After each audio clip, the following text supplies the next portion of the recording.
So we can call Marcus. Getting it, sorry. Okay. Oh, and then Melissa. We can call Melissa too, yes.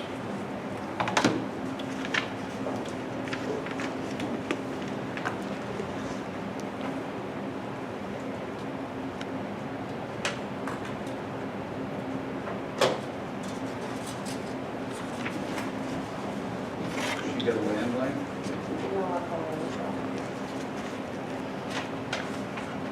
Hey Marcus, are you ready for the meeting?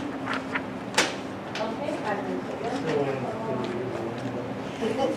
Councilwoman Talbot, do you work for an attorney, Pinckney, out of Haywarden? Pickner. A Pickner? Okay, thank you.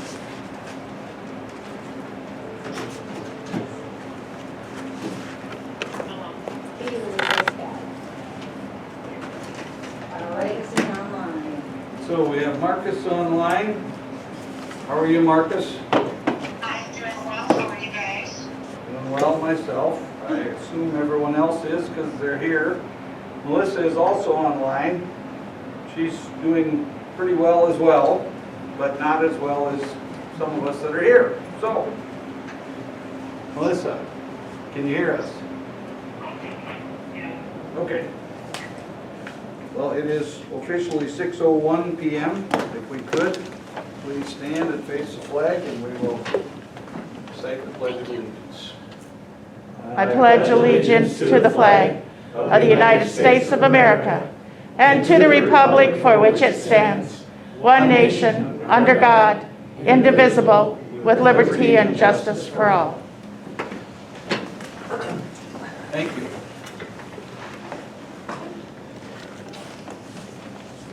So,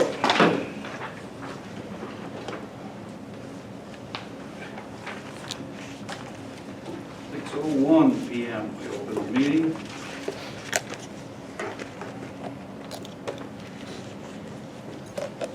Has everyone had an opportunity to look at the agenda? Assuming that you have, I would need a motion to approve the agenda. I'll make a motion to approve the agenda as presented. I'll second that. Motion was made by Dave and seconded by Linda to approve the agenda as written. Is there any discussion? Hearing none. Darla, how do you vote? Aye. Marcus? Aye. Melissa? Aye. Dave? Aye. And Linda? Aye. Oh, yes. All right, then we would need to approve the minutes of the March 1st and March 15th, 2021 meetings. And I would need a motion. I'll make a motion to approve the minutes of the March 1st and March 15th, 2021 meetings. I'll second it. Motion was made by Linda and seconded by Darla to approve the March 1st and 15th, 2021 minutes from the meetings. Is there any discussion?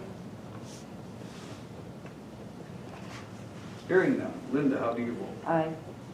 Dave? Aye. Melissa? Aye. Marcus? Aye. And Darla? Aye. 5 yes. We will move on to public input. I have public input. Number one, folks are concerned about a storm shelter. They're wondering what is being done about that. I noticed on the agenda, you have alderman interviews. That's not appropriate yet. The term's not up yet. You had all this time to appoint somebody while you're in a hurry for Ward 3. It should be taken as the new council should be voting on who they want, not the old council. Okay? Per computer, one note, all computers are IBM clones. Why do we need an extra router? I noticed additional costs. Those additional costs seems to be related to the finance office. Are those going to be spread to the finance office, or is the street department going to carry the whole charge? One more item, fourth graders driving golf carts. City needs to take matters, if we're going to have golf carts or four-wheelers, I believe they should be licensed and no fourth graders. The fourth graders were in the cemetery. I went up, they made a mad dash for home. The minute they hit by the garage, they bailed off the golf cart and headed inside. Think they knew what they were doing was wrong. Personal water usage by the fire department. I have some concerns. We should be monitoring how much water the fire department is using so that we have some sort of grasp what they use on fires, okay? If they're using it for personal use, filling swimming pools, et cetera, that's not appropriate in my book. And last, the retaining wall on the rental place over here. There's more erosion going on. It was my understanding that David made an addition to the approval of that there be a retaining wall put into place. It's well past the time where they can be setting up a retaining wall and getting that done. Okay? Is there any other public input?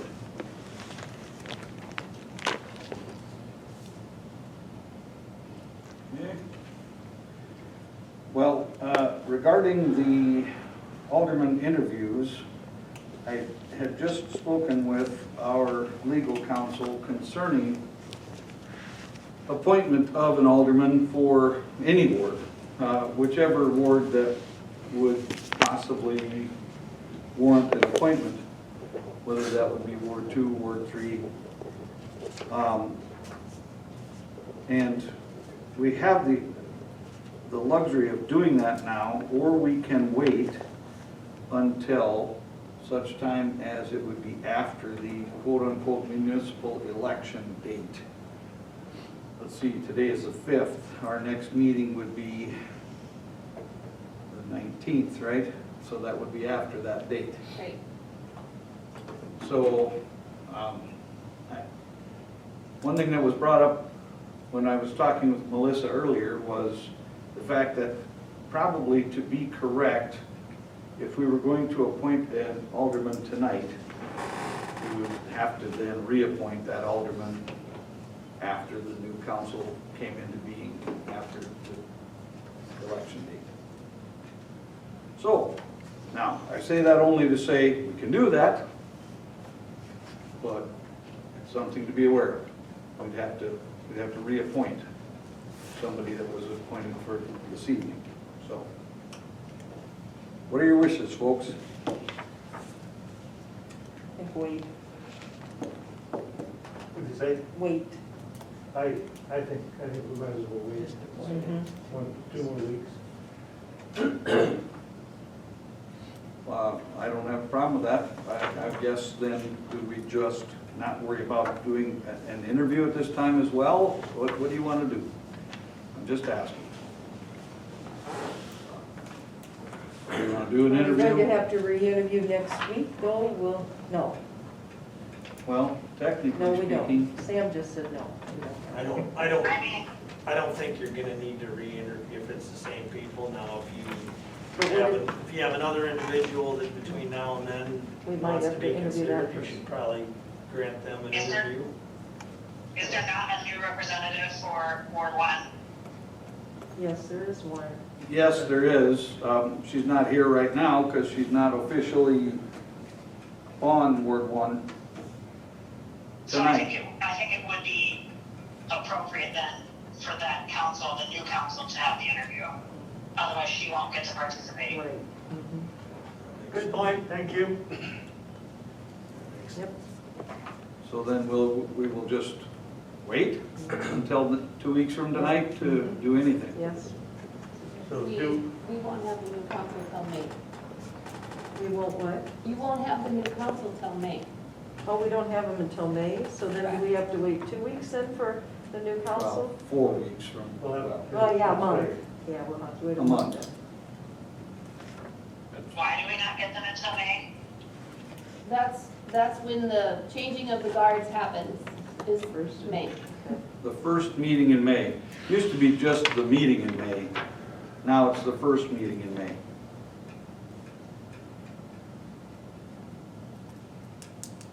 Everybody's in agreement, or? Yes. Is there someone here that is going to be interviewed? Yes. They would be interested. Is that person going to be available next month? In a month? I don't know the answer to that. Yes, they will be. Then I think we should wait. All right, then we will wait 1 month to do the interviews / appointments at that time. Maybe there'll be someone in Ward 2 at that time. Yeah, you never know. You never know. The next item on the agenda is Paint South Dakota, and I've got this documentation here. I've talked to a number of people that have said, well, what about this place, what about that place? And we've had a couple of people give me some suggestions, but no, that's as far as it went. I had the same thing, no one got back to me. So none of the clergy were really No, gung-ho anyway. a couple of them that they thought of were rental property. Oh, That was the biggest issue, they didn't own them. I see. Well, I guess then we'll just table that and we'll see what They'll have to paint somewhere else or something. next year possibly, so, yeah. All right, in that case, we will move on to number 8, legal, and Sam Nelson is here. All right, so on our nuisance property, the one that I'm still working with is, it's Iowa Street, isn't that the one? Iowa Street. As you know, the attorney, or you may not know, I guess, but the attorney that was the main attorney for that property owner's father unfortunately passed away in a collision during one of the ice storms down at Elk Point. So that young lady has been a little hard to reach, and then with me being at the legislative session, there hasn't been a whole lot of movement on that. Pat, if I remember correctly, you said that no building permit had been applied for yet, so this week I plan to reach out to their attorney and ask if they're going to do that. They had given us a, my recollection is they'd kind of given us a rundown of steps they wanted to take to fix the property and things they wanted to do, and my response was structural necessity and wiring and things that our building inspector had listed first. I guess my kind of only ask was that don't spend $10,000 putting a new deck on if you're not going to replace stud walls and make the thing structurally sound. So in any event, I'll reach out to those folks this week and see where they're at. The last indication was they had the ability to start some repairs and they wanted to do that. When you do that, would you kind of reiterate what you just said? I mean, it makes perfect logical sense to me. You don't want to put a brand new roof on a shaky foundation, so, do it from the ground up, so to speak. Sure will, Mary. Legislative stuff, a little bit of a quiet year for the municipal league. There's a couple things that I'll bring to your attention just so you're aware. The statute that governs covenants on parcels of property has been, covenants running with the land or certain restrictions for subdivisions. For example, if the mayor has a piece of property he annexes into town and subdivides it into 10 lots, and he says your house can only be 2 stories tall and you can't paint the house pink, and everybody agrees to that, that used to expire automatically at the end of, I think it was 20 or 25 years. I can't remember off the top of my head. I think it was 25. But in any event, the legislature has extended that to 40 years. There was a push from Representative Tiedemann from Brookings, primarily because folks in developments with HOAs sometimes were not aware these things were expiring. They wanted it into perpetuity, which meant forever, and the municipal league pushed back, and so I kind of handled that for the league, and we ended up agreeing on 40 years. So I tell you that just because that would be going forward from July 1. Any covenant after July 1 could last as long as 40 years. Anything currently in place now could not last. Automatic extension clauses are still not valid, in my opinion. So if you've got one that's covered by an automatic extension clause and it's 26 years old, it's still expired. For situations like we have tonight with Melissa and Marcus, telephonic, there was a bill that says that we can take certain votes by voice vote, and we do not need to do a roll call vote, and if there's a no in the voice vote, then we have to go back and do a roll call vote. So it was designed to kind of deal with this fascinating new age we live in and speed meetings up. Those are the only real big things that came to mind for municipalities. There was another bill that I don't have all the specifics off the top of my head on, but we worked on, and it was a different way you could finance development in certain municipalities, kind of an alternative to a TIF. And if I remember what that bill is, I'll bring you guys a copy next time, because it seems like it's going to be a good tool for a town the size of Alcester.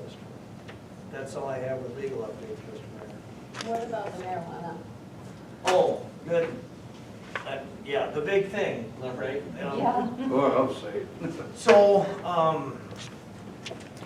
there is a working group that Yvonne Taylor is on, and a couple of the city attorneys are on, and the city attorneys group of the Municipal League has a listserv, and we've been, there's been a lot of back and forth and draft ordinances about assuming you're gonna have legal recreational, or excuse me, legal medicinal marijuana. How do we work through where you can sit these things, suitable person, suitable location, that types of stuff. That work is also being done with respect to recreational marijuana. The governor has, I took it to be the governor has telegraphed that she may want to have a special session, probably in the summer or fall, to address mostly recreational but also medicinal marijuana. And it could be held around the same time they have the legislative redistricting. Every 10 years they redraw the lines. So Alcester could actually find itself in a different district for the next election. But there's a lot of ideas floating around, and a lot of them get shot down, and so we haven't made a whole lot of forward progress, but it is coming. I think the last bill that passed, there was some talk of decriminalizing very, very small personal use amounts, but that has kind of been put on hold with where we're at in the session now. So During the Municipal League's district meeting that we did virtually, they spent a considerable amount of time talking about medicinal / recreational use. And one of the things that they made it sound like was that they originally wanted to push back the dates for both, but they were not successful in moving the date for the medicinal. So the date that they gave, I thought it was like November. Well, actually, that's not true. They gave an earlier date, and maybe it was sometime in August, but then they said, realistically, by the time things are done appropriately, it'll probably be somewhere in November before it's really going to be a thing in South Dakota. yes, so and this is based off recollection. I'd have to look at the initiated measure 26, which has the same effect as the statute. But July 1, there's theoretically a way where someone could possess medicinal marijuana and not get in trouble. But later in the fall, and again, this is just off my recollection, later in the fall is when the permitting process would take place for the state to begin issuing or going through the process to issue permits to sell medicinal marijuana to vendors. So possession could technically be legal July 1, but nobody's supposed to be selling medicinal marijuana July 1, so there's kind of a question there as to what you're really doing with it and how you get it. It's sticky, to say the least. And they sound pretty black and white in my job, I guess. This is That's so medicinal. confusing. This is medicinal. Well, it's July 2nd. Yeah. Well, my medicine and somebody else's medicine. Yeah. Yeah. Does anybody have any questions? Hearing none, we can go on to the department head updates. I don't see anybody from the streets. I guess we've seen quite a bit of street maintenance done. A lot of it has been kind of like Band-Aid fixes when it was so wet. I do know that he moved a lot of larger rock. I'm not going to say it's oversized, it's large gravel, it seems like to me. Trying to fill holes and trying to put a little bit more of a base out there. So, but obviously there are streets that need some pretty serious work. And some of those streets are going to be dealt with in the not too distant future in a very permanent manner when the sewer project gets underway. So I don't think I can think of anything else for streets. Are you able to? Or? Then we'll move on to the cemetery. I just saw Parker just a little bit ago at the grocery store. He was on his way out to the landfill. I asked him how the cemetery was going, and he said, it's going okay. We've had some activity and some things going on, so.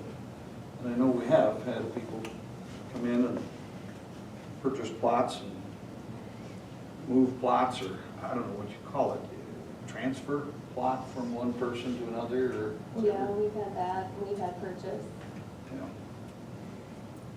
Yeah. I can report that the new mower is here. For the cemetery? Yeah. Nice. I cannot think of anything else as far as the cemetery goes, except for the need to probably try to convince Parker to spend some time in front of the computer to put in information. That's going to be more difficult now.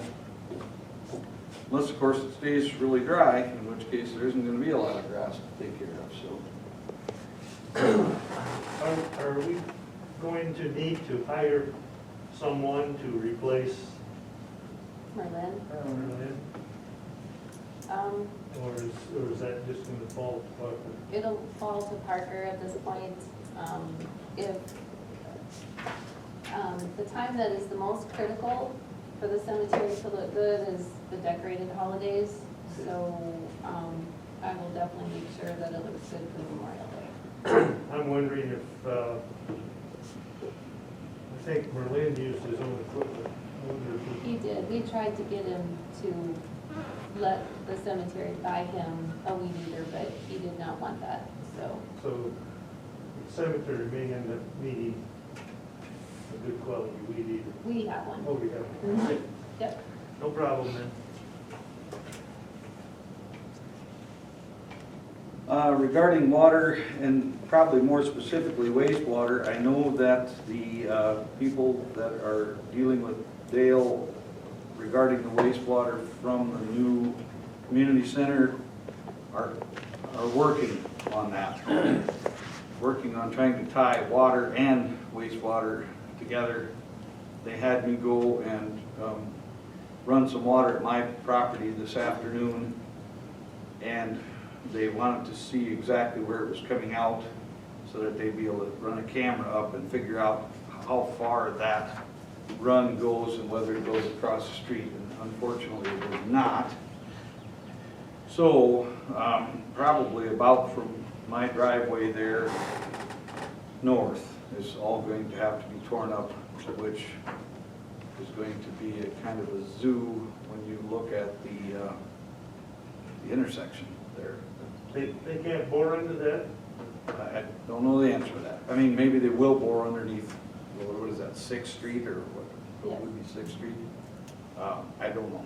I mean, They can dig big holes they need on the north On this side, yeah, and, I mean, even on my side, as long as they don't hit, they're worried about a number of different things. There's a water line that goes to the water tower, there's a water line that goes to, well, it actually comes in from, South Lincoln. yeah. And it may be financially better, cheaper to just cut across there and tear up the Trench, road. yeah, trench it, yeah, I don't know. They know more Boring. about it than I do. so- Boring might be quite expensive, Right. okay? So there's stuff like that that is being worked on as we speak. Wastewater, Yes, wastewater, wow, we got some and that is in your packet. pretty outstanding news. It is amazing to me that we go from having a proposed total project cost of $3,710,000, of which all funds were approved for assistance. We'll just say assistance. And to make a real long story short, what is it? The 71. forgiveness amount would not exceed $2,650,000. So assuming that it did max out that amount, it leaves a little over $1 million, not even $1,100,000, $1,060,000, isn't that it? And we've already paid 32,000 of that when we bought the new pumps. So, So, yeah, we're getting close to right at $1 million. Yeah, I mean, that's fantastic, really. I guess good timing, for lack of a better way of describing it. There is information, as you can see, there's a sanitary storm sewer facilities funding application, financial analysis summary in your packet. So when are we thinking about starting? it'll go to bid next January. So at the April 15th, or April 19th meeting, Tammy Miller will be at that meeting and she will kind of do an updated timeline.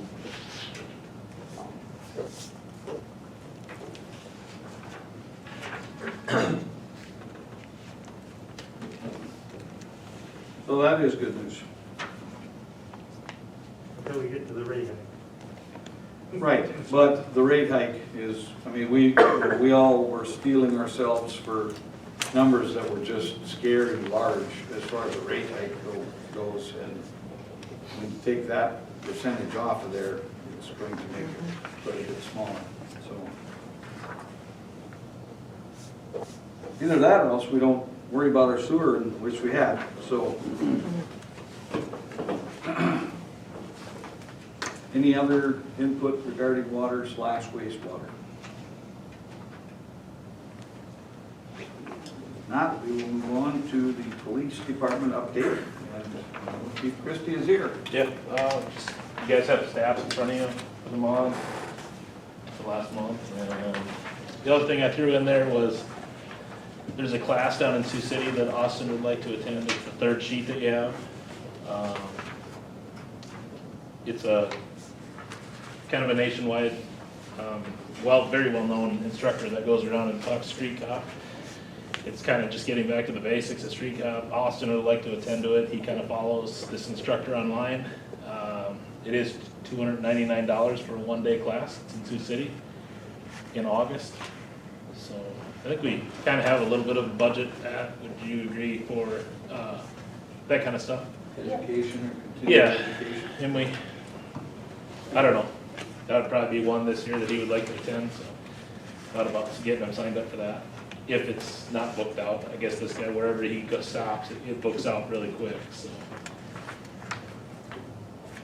So So, Got amazing reviews, and obviously yeah, Officer Stoller gave him quite a good review as well, so. he's got some stuff on YouTube, and then the cool thing is, you know, Austin can bring that stuff back, and, you know, he can kind of tell me what the class is about, and I'll pick some of it up as well. So, I didn't know if anybody had an opinion on that. It's a one-day deal, he's not staying overnight, so he'd just drive down and come back, so. Like a deal to me. Yeah, me too. I think it makes perfect sense. If you can get the schedule to work so he Yeah. can get freed up for that, Absolutely. no problem. Yeah, other than that, I don't have much. It's getting warm out, so this is the time of year that everybody starts breaking into stuff. So, again, lock the cars, locks work. They go on to the next easiest target, and hopefully that's in the next town. I hate to say it, but keep our stuff secure. That includes city buildings, you know, we recently had a break-in in the school here. That includes everything, so just a friendly reminder. Anybody? I'm just curious, do you have to have so much training a year? Are you required? We do, yeah, we're required. Every 2 years, we have to, there's a certain amount of stuff we have to get every year, which includes like domestic violence, shooting training. And then every 2 years, we have, I think it's over 40 hours of continuing education. So. Yeah.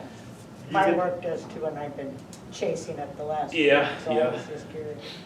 You get some of that training at the law enforcement seminar that is I get municipal? I get almost all of my training there, and then we piggyback with the county and do a bunch of free training around here. You know, we're always over, I think we're each at like 200 for the last 2 years, so we're well and above. But there's the bare minimum, to answer you, Darla, there's the bare minimum, but there's so much case law that comes out every year of cops that attempted to shoot somebody at night. Well, did you ever train at night to shoot? No, it's not in their curriculum. Okay, well, now you're in trouble. So Right. we try and beat that standard by staying above the case laws. And I know. so, yeah, Thanks. I'm Yeah. just curious. When you look at your caseload for the last month, I mean, is it, obviously there are a number of calls here. yeah, it gets warmer and just sometimes some stupid stuff happens. So, yeah, but people getting outside and maybe not always making the best decisions. But. I fully expected to hear something from, last night I was sure that I heard gunshots. We did Yep. too. Yeah, and I heard mean, 'em. They seemed like they were. Yeah, over- it was from what I heard, gunshots, yeah. If they weren't gunshots, they were definitely big fireworks. Yeah, we heard them by us, but Oh, by you did it too. we just thought it was fireworks a couple doors away. Yeah, I don't know. Anyway, Okay, anything else for me? What is the day of the training for Austin? August August 4th. That's So- gonna be close to Fair Day, so just so you know. I was just thinking about that. That's probably Yeah, one of the fair days. But. is the That day. 5th, 6th, and Yeah, 7th. the day before. But- Fourth, Wednesday, they enter on the fourth. So So- that'll just be the first day where the exhibits will Yeah. be coming in. And I can handle, so should be. he can have the day off. He's pretty excited about it, so yeah, cool, thank And you. it doesn't start till 4 o'clock. Okay. All right, Thank you, Chief. yes. We'll move on to golf course. Well, we're open. We need rain. We've contacted the guy that does our irrigation system turn on, and he said, we are on the list. Where we are on the list, we have no idea. So we're scrambling to get some greens watered so we don't lose those. Everything else is fine. If we get 2 inches of rain this week, we'll be even better shape. And then maybe hold the weight. And the wind really sucked us dry last week. Mike Croy isn't back yet. He's managed at the clubhouse, so we're trying to cobble together a crew and doing the best we can. We had a really good weekend. Almost everybody that hadn't golfed in 6 months or 4 months was out either Friday, Saturday, Sunday, or all three.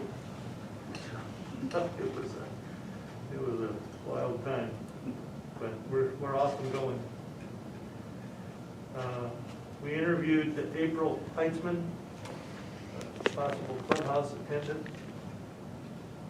And I'd like to recommend that we hire her at $10 an hour. She isn't gonna be able to work until she has her second COVID shot, which will be a little later in April. But we'll just get by until then. But we need somebody, someone else online to stay. Hemmingson was there last year, he won't be available. And you said Mike is not back, but he Mike will is be. supposed to be back next week.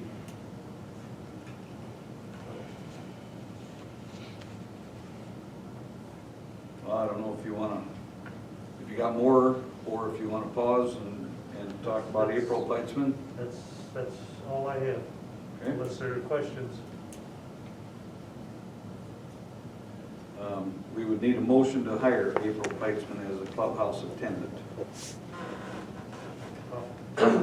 I would make a motion that we hire April Heitzman as a clubhouse attendant, part-time, at $10 per hour. I'll second it. Motion has been made by Dave and seconded by Darla to hire April Peitzman, as a clubhouse attendant at $10 an hour. Now that you said part-time. Part-time, yeah. Okay. I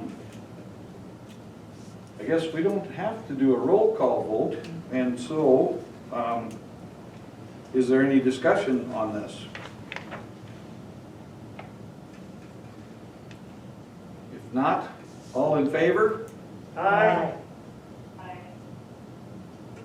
Opposed? Okay, opposed? All aye. That law did take effect, right? No, but there's nothing saying you can't do it anyway, so you're fine. No. Cart shed inspection by the summer rec. Did they do that, or didn't they?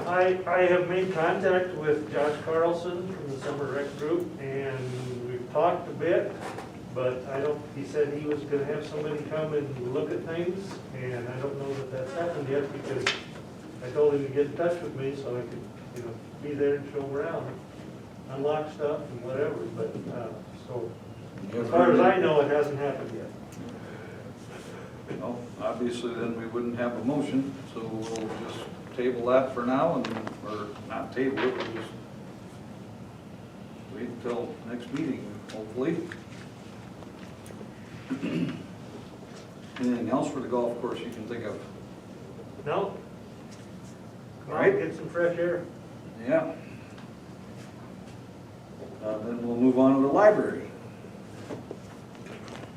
I think the annual report is done and sent in, so thanks to Pat for helping Paige with that.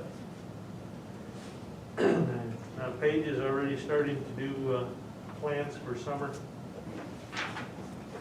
programming, so I'm sure there'll be an upcoming meeting, library board meeting in the next month to finalize that. Otherwise, I think things are going pretty well. I signed a warrant for some new books again, so check Facebook, she usually puts stuff on Yeah, there. there's when been new quite books a bit are on out. Facebook. And she's doing a book, I'll put it on the agenda, but she's doing a book club, the Children's Blizzard in May. Nice.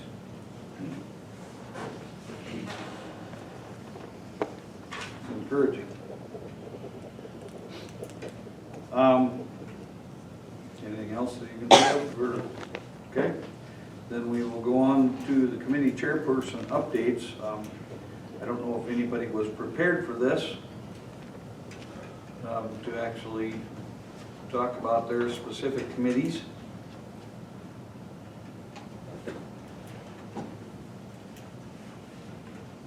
Not currently, okay. We can leave that. I think that's gonna be something that will be kind of an automatic thing that just goes on the agenda from now on. Just, I mean, anybody that wants to give us a report, we'll just take the report. Okay.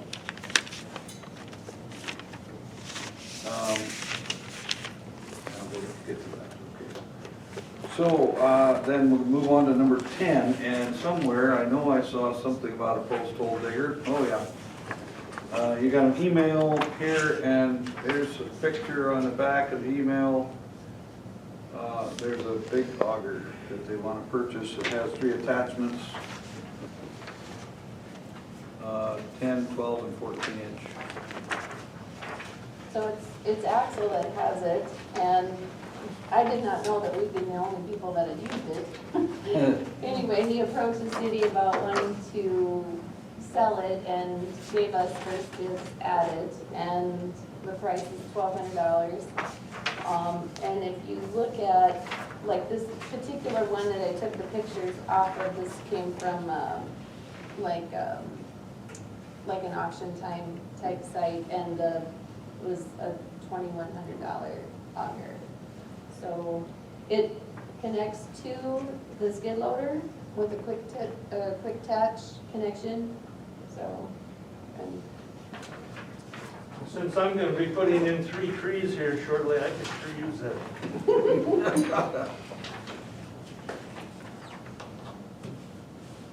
Well, I mean, it's a good deal. It's virtually brand new. I mean, as he says, we're the only ones that ever used it. So I guess it makes sense to me to approve it, but I would need a motion if we were going to purchase that. There is a bunch of money for that, right, Pat? yeah, that'll come out of street. I'm not gonna take this out of second penny. It was just over 1,000, so Lion couldn't buy it without your blessing. I'll make a motion to purchase a postal digger with attachments for $1,200. I'll second. Motion was made by Darla and seconded by Dave to approve the purchase of the, already forgot the name, Low post hole digger 750, I think is what it's called, for $1,200. Comes with 3 attachments, 3 different size bits. Any discussion? May I ask a question? Who brought this to the city? Axel Erickson. Okay, thank you. Okay. We're going to do roll call voting. It's kind of difficult when we've got a delay.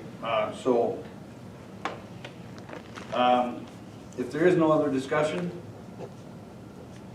Linda, how do you vote? Aye. Dave? Aye. Melissa? Aye. Marcus? Aye. And Darla? Aye. 5 ayes. Okay, thank you. Next one is ordinance/policy clarifications, and this is just a discussion item. But in the last probably 2 weeks or more, we've come across a number of different ordinances that are written that may appear vague. Some of the wording may be vague. We've got some policies in our policy manual that, granted, the policy manual was just updated, but there's still probably room for improvement. One of the things that I had suggested in the not too distant future, we would start having Gordon put in the paper kind of like, and I'm just going to arbitrarily say ordinance number 3 is dogs. We'll just pretend like that's the case. It isn't. Trust me, I'm wrong. But we will put that ordinance in the paper, and we will do kind of a, according to the vernacular of the layman, definition or kind of an explanation for just the average person to understand exactly what it's saying, so that there is less ambiguity and gray area. I think that will go far in helping to educate our citizens and even ourselves. The other thing I think that will probably come out of a lot of this is these sitting city council will be probably better educated on the individual ordinances and obviously the policy manual. I mean, we've read through the policy manual, but after you read so many pages, you're kind of bleary-eyed. So if we just tackle just little chunks of it at a time, we don't have to waste hours and hours doing this, and we can even set up some committees that are going to be people that are going to sit down and say, well, the dog ordinance, we'll just look at that and we'll spend some time discussing it. And if there's nothing really that needs to be changed, or probably a good way of resolving any given ordinance would be to come back to the city council, do a small report. Again, it doesn't have to be a PowerPoint presentation. A few minutes of, here's what we found. Maybe some of this is a little vague, but you tell us, what do we want to do? And then we can make changes as we see fit. Come across a number of things that have just recently kind of caused a little bit of, I guess, concern. So is there going to be any action on the parking situation? I don't know the answer to that right now. I don't know with the way that the ordinance is written. I should tell you that one of the things that we've been discussing here in the last 2 weeks, I'll say, is the parking of trailers specifically on the city street. And the fact that in the ordinance, can't remember the number, I'm sorry. That's why we've got an ordinance book. I don't need to remember the number. But the ordinance that specifically talks about parking of, let's say, an RV on a street, how long can you? Well, 72 hours. The only thing is, what does that really mean? Does that mean then that 69 and a half hours, if you pick up that RV and move it 10 feet or 2 feet or 9 inches and then set it back down, it's no longer parked and the time is reset? I don't know the answer to that. I mean, according to the legal representative, and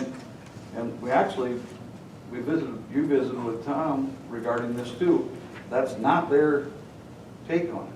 Their take is 72 hours. I mean, you move it, it's still parked on that street. In fact, even if you moved it to in front of my house, from your house, you're still parked on a city street. And that 72 hours is still in effect. So what they're basically saying is, you can only have it parked for 72 hours. Now, the one vague thing in my mind is, then when is the timer reset?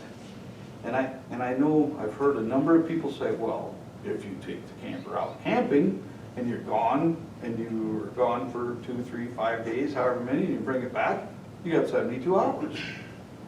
Well, okay. But what if you just go for 1 day, or let's say you just take it to have it serviced, and it's only gone for a few hours, and you bring it back and you put it almost exactly in the same place? Well, unless our officers have calibrated eyeballs, and trust me, we've done some research on this, they're not allowed to physically mark, say for instance, a dolly that's touching the pavement. They could effectively put a mark on the pavement, but boy, heaven help them if they inadvertently got some of that mark on the individual's property. That's where the problem lies. So how should this be handled? It's too gray, in my opinion. So now there are people that say, no, it's not gray at all. But, and I'll admit, you know, I read something and I read it differently than someone else does, but. So that's the reasoning for the clarification that I feel is necessary. Well, I mean, if you want to get into this, we can get into it. So 72 hours. I mean, Pat's asking, what's the situation on it? Okay, so when does that 72 hours reset? It doesn't say in the ordinance. No. So is that for a month, a year, your life? You can have the camper on the street 72 hours per life? It doesn't say. So when I'm left to enforce something that you guys have hired me to do, I interpret the law. Sam can have a different opinion than me, and that's why we go to battle in court every other week. But I'm left to interpret the city ordinance the way it is, so I'm always gonna do what I think is best for the city. I don't get into pissing matches with individual parties. I continually try to represent all of the city, everybody that lives in the city. And I work for you guys and the mayor, but I'm gonna try and keep us out of a problem when I can, folks. And I just, it's open to interpretation, 72 hours. I don't know when that resets. If you wanted to get real technical, then an abandoned vehicles after 48 hours. So when does that time frame reset? And does it accumulate? If you park in front of your house, stand on the street, or mayor, sorry, 8 hours every day, and you hit 48 hours, then can you not park that car on the street? That's a good question. You know, there's a number of city ordinances like these that it's truly frustrating when you go out to enforce this, because I'm the one that's got to sit on the chair and testify to this stuff. Sam's going to have to prosecute it as a city. These are city ordinances, so we're going to be prosecuting it. If I think it's vague and I don't want to write it, I'm going to keep us, and if I got to be the bad guy because other people want it written, well, I'll be the bad guy. Yeah, I'll keep us out of a civil lawsuit for 30 grand. So. Well, there's the deal. I mean, I don't know what the citation is, but I think it's $25. $25. Okay, so we write a ticket for $25 and we end up going to court over this ticket. What did we really gain? Right. Now, And the specific one that we're talking about is going to go to court. my point is, you know, an individual that really wants to be, you know, stick to their guns and say, hey, this is what the ordinance says, and to me that means I can move it and it starts over. I'm not a lawyer and I'm not a judge, but I can tell you that a lawyer and a judge are going to get involved, and it's going to cost way more than $25. So I don't want to spend that kind of money, not unless I've got documentation to back it up and say, look, it says it right here. And that's why I'd also be interested in putting this information in the paper to say to people, you know, you read this ordinance as vague, and it is vague in my opinion, but according to the legal experts, it's not vague. And what it means is this. You know, so maybe it's a good idea to put that information out there for all the people to see. And the other thing I want to address is, you've hired me to do this job. Do I take input from you guys? Absolutely. When there's something seen that I don't see, absolutely, I take a look at it. When we're specifically targeting somebody and I'm being told to cite somebody, I keep you insulated from that. I don't take that order typically. You hired me to do a job. I keep you insulated from who I arrest or who I cite. Keeps you guys out of it. That's the way it should be. I don't want to sit on the stand and have Sam as the defense attorney and be like, well, why did you arrest this guy? Well, I was told to by the mayor. All right, well, the mayor's now a witness. Cowboy up under the stand, Mayor. I keep you away from that. Keep you completely out of it, which is, I hope, your wishes as well. So. Well, and a good example of that, I spoke with the chief kind of at length regarding this the other day, and they brought up, he and Officer Sculler brought up an example. If they pick up somebody that's gone through a stop sign or turned without their signal, or heaven help us, under the influence, it's their discretion what actually happens. And again, he said, we hired him for a job. We hired Officer Sculler for a job. We have to have the trust in the individuals to say, hey, do your job to the best of your ability. Try to keep us out of lawsuits if you can help it, you know. Don't shoot somebody just because they looked at you sideways. And I've kept my stuff out of civil court for my career this so far, and my goal is to keep you guys out of that, so. That's appreciated, by the way, very much appreciated. So, anyway, back to the whole point, just clarifications. And we're gonna get there. It might not be all that much fun to get there, but we're gonna get to the point where some things are gonna be clarified a little bit better. And, well, I can't remember whether I had put something in regarding some public input that was brought earlier regarding shouses and covenants, etc. Well, we now have heard that a covenant that goes into effect, it can effectively be there for 40 years, where any covenant that has been in effect before, it's only 25 years. Well, people need to be aware of those things so that when they come to an alderman and they say, well, you need to do something about this. Well, keep in mind the fact that, you know, the building that was built on Jefferson was built after the covenants went off, and it doesn't matter if there are extension clauses. It doesn't matter. The covenants went off. So, you know, our hands are tied at times. We like it, not necessarily, but it is what it is. So what did we decide for, like, how are we interpreting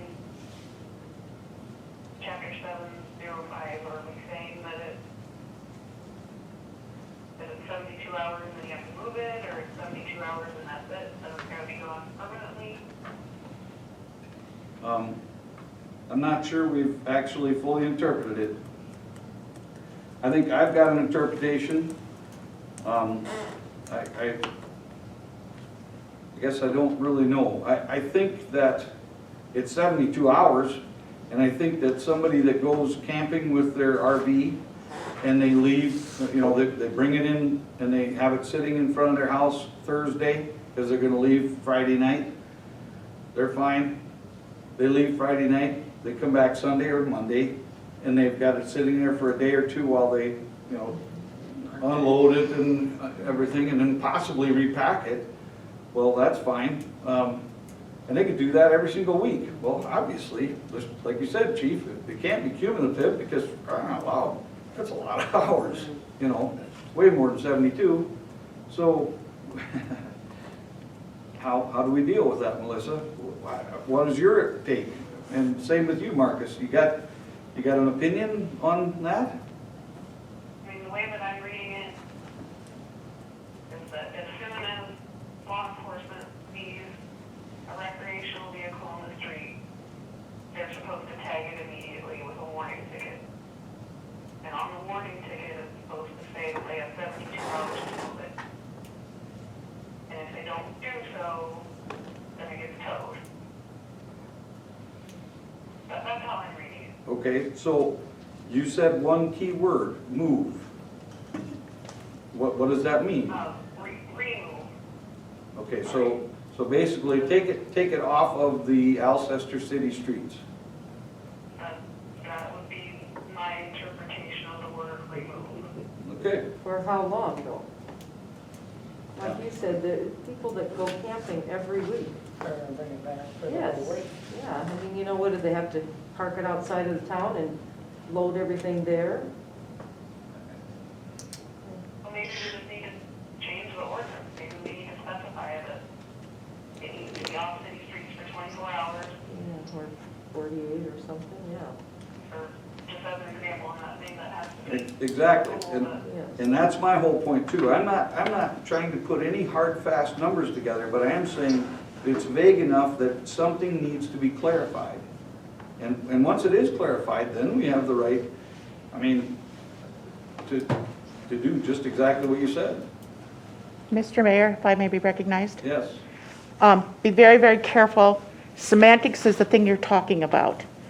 And semantics is what something written means. This past winter, I watched a car be parked in the city streets, and I watched the snowplow go around it every single day. It was never removed. and stuff.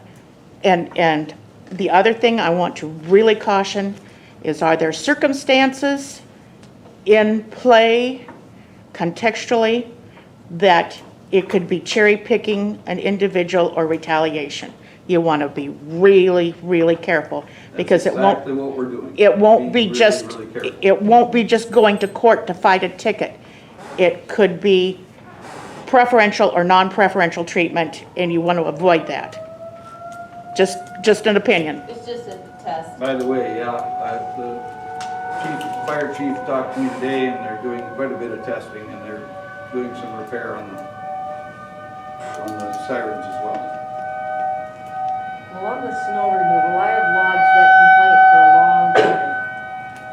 I'm sorry, I didn't hear what you said. Yeah, you're gonna have to wait just a couple of minutes. I'm sorry, but first of all, you're wearing a mask, and you can't see your lips move. And can you read lips? Well, I can read lips a lot better than I can hear some people, but not when the siren's blaring and back down.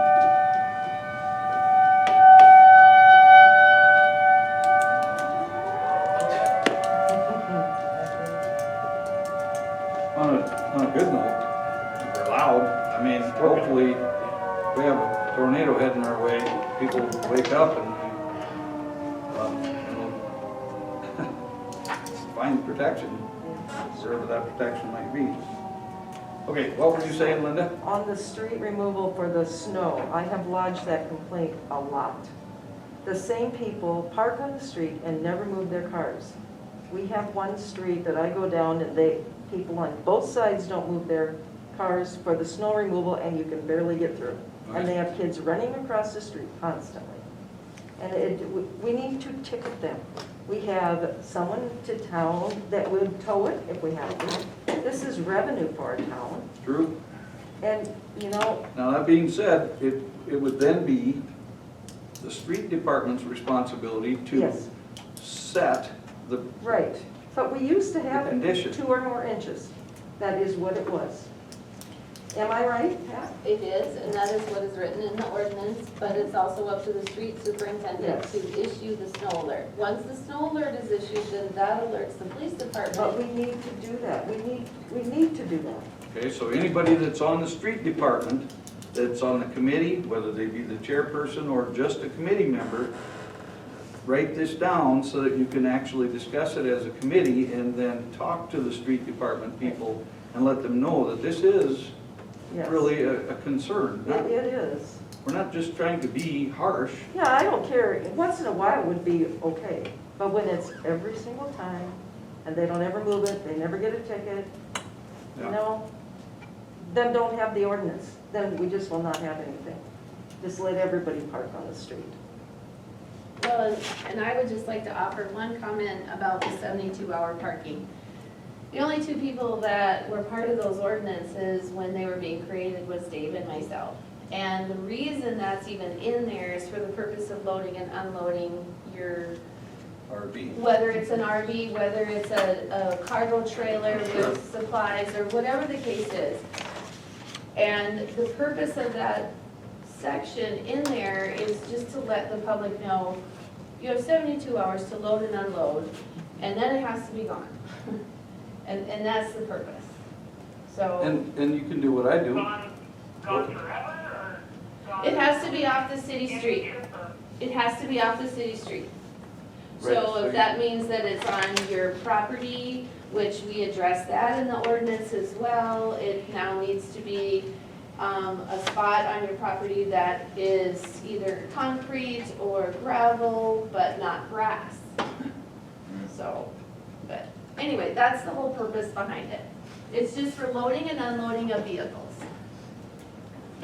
That, what you just said about the parking area, that's another thing that needs to be, I mean, it needs to be dealt with.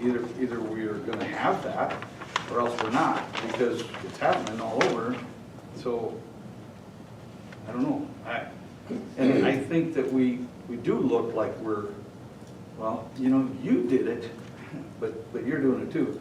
You did it, we're gonna ticket you. You did it, and you did it too, we're gonna ticket you. Well, that's not right. No, we have to be consistent on all of it. when we go into a snow alert, we literally start on, if we get a snow alert previous winters, we literally start on one end of the town and we go the entire town, every street. That's what we've done. But I don't think we issued any snow alerts this year. I don't believe we I did. don't believe so, and we should have.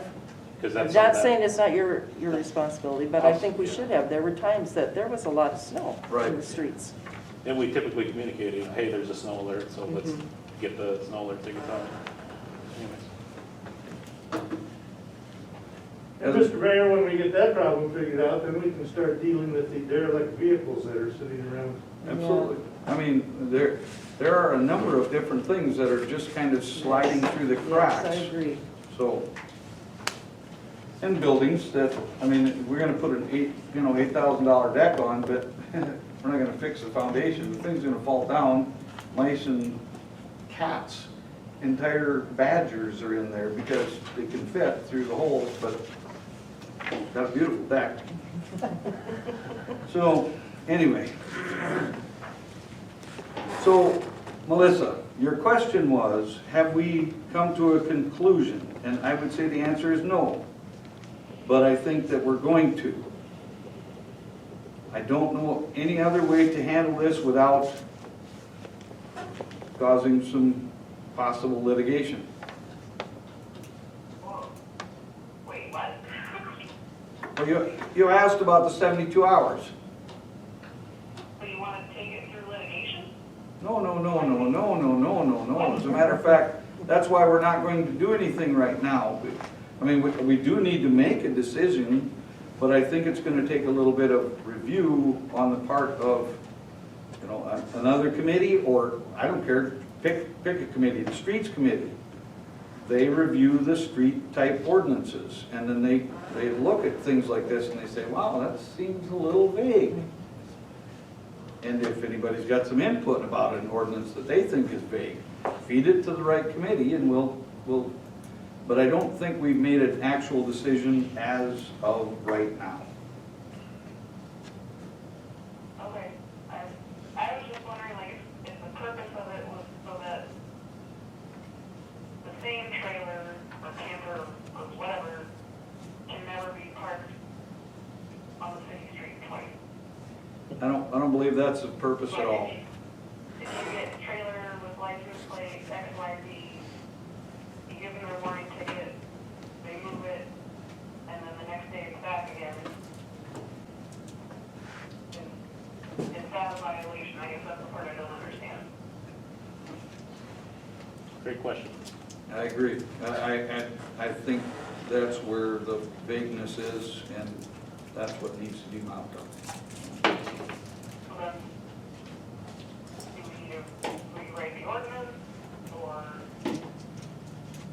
Well, it could go to that point, yes. I mean, something has to be done to make it less vague, obviously, but I think that that's going to be something that we're going to have to evaluate and then bring to the city council as an ordinance revision, and then vote on it. And yes. Okay, so in the meantime then, I mean, I'm assuming it's probably gonna be in the paper, because now we've talked about it, it's at least gonna be in the minutes. Say that Joe Schmo wants to know what the rule is, so that he or she doesn't get a ticket, what do they need to do in the meantime? Well, I think most people, when they read the ordinance, realize that they've got up to 3 days that they can load or unload their camper, their trailer full of wood, their trailer that they're gonna fill full of wood, whatever. And in that, after that 72 hours, it should be moved elsewhere and not on a city street anymore. I think that's what most people think. Thank goodness. Otherwise, we'd have them all over the place. So, I wish I could just say, you know, hey, what we really got to do is go out and find this person, this person. No, we can't do that. We just got through discussing the fact that we cannot be, it's got to be subjective. It has to be completely subjective, or excuse me, objective. I'm sorry. It cannot be subjective. So is this one that we need to do soon? I think so. Well, then maybe we should all look it over for the next meeting and then come back with some thoughts on it? I'm all right with that too. I don't know. And in the meantime, look at other ordinances. If you have an issue with the dog ordinance or the cat ordinance or the whatever ordinance, bring it. And let's discuss it. At least let's get the ball At rolling so least that we start can. with some of them. I don't think we can do them all at once. No, no, There's just no no. way.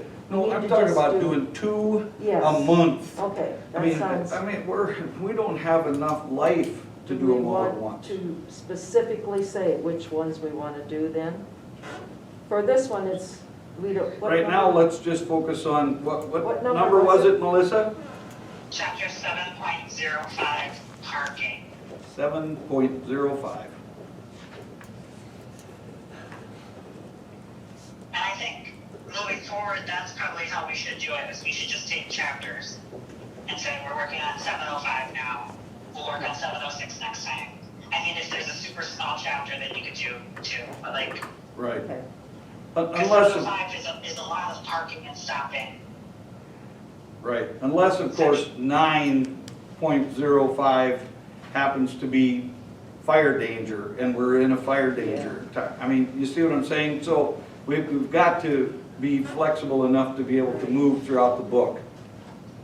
Yeah, I mean, I think we should take what we think is the most pressing issues first. I don't think you have to go 705 and then just go numerically, because that makes no sense, because there's chapters way before 705. But Correct. like, I think just picking up. I also just wanted to comment on, I think Chief mentioned it, and I think Vickie mentioned it, and you just were talking about like the subjective, like coming in and saying like, hey, this person's not doing it. I think it's great that subjective input is being brought in, because otherwise, no offense to the chief, but he's just not omnipresent. Like, he can't be everywhere. And so if people make a complaint to him or to the council about, hey, these ordinances aren't being followed by like these vehicles, maybe not persons, but these vehicles are on this street, look at them. That's one thing, but I also think like it's important to highlight that this is the situation where our performance reviews become very helpful, because then let's say Linda has a lot of people complaining to her about parking violations that aren't being taken care of during snow. And we like address it, but it just doesn't happen very often because, you know, South Dakota and snow, she's random that way. Well, then we can then talk to Chief during his performance review, and we can say like, hey, here are the issues people have been complaining about for these ordinances. Why aren't we tackling those? And then Chief could tell us like, hey, the snow ordinance is vague. I don't know how you want me to apply it. Right. And then we can bring that conversation. This could, like, I think we make it sound like it's going to be a bigger issue, like, because I think it's a serious issue. But like, it can start getting taken care of quite easily, because we're going to build in redundancies, just like the water plant thing. Like, we're going to like be able to tackle them far more quickly if we all start taking a little bit more present roles in our committees. And that's not fair to anybody, because COVID has really caused issues with the committees, but like, that's just my thought. Correct, and I will say that when we deal with this new, more robust website and the ability to add things and having the ordinances out there for everybody to see, that's going to be a help. I mean, there are a number of things that we can do to make this a little better education tool, not necessarily a whipping post. It's not all about finding people. It's about making sure people know what's correct, really. Most people are doing what's correct. So, anyway, I guess I didn't expect that conversation to go that long, but one thing I will mention, Marcus, you said something about the performance reviews, and I mentioned policy clarifications because that policy manual is a driver of some of those performance evaluations. And what's in the policy manual concerning the sewer department it may be a little vague in some areas, and it may need to be less vague. So, is there any other discussion at this time regarding that?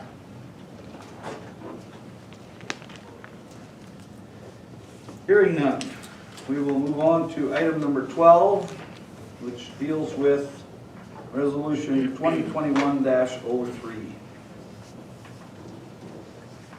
Mr. Mayor, I haven't kept up with this very well. Is the governor's state of emergency still in effect? Good question. I don't necessarily think that the governor's is, our president has issued a plea for all mayors on up to reinstate a mask mandate, if you will. The other issue I have is with Part 2 face coverings required in city facilities on the second page. And with the golf course clubhouse opening, I'm wondering if that should be exempt like the Alcester Bar is.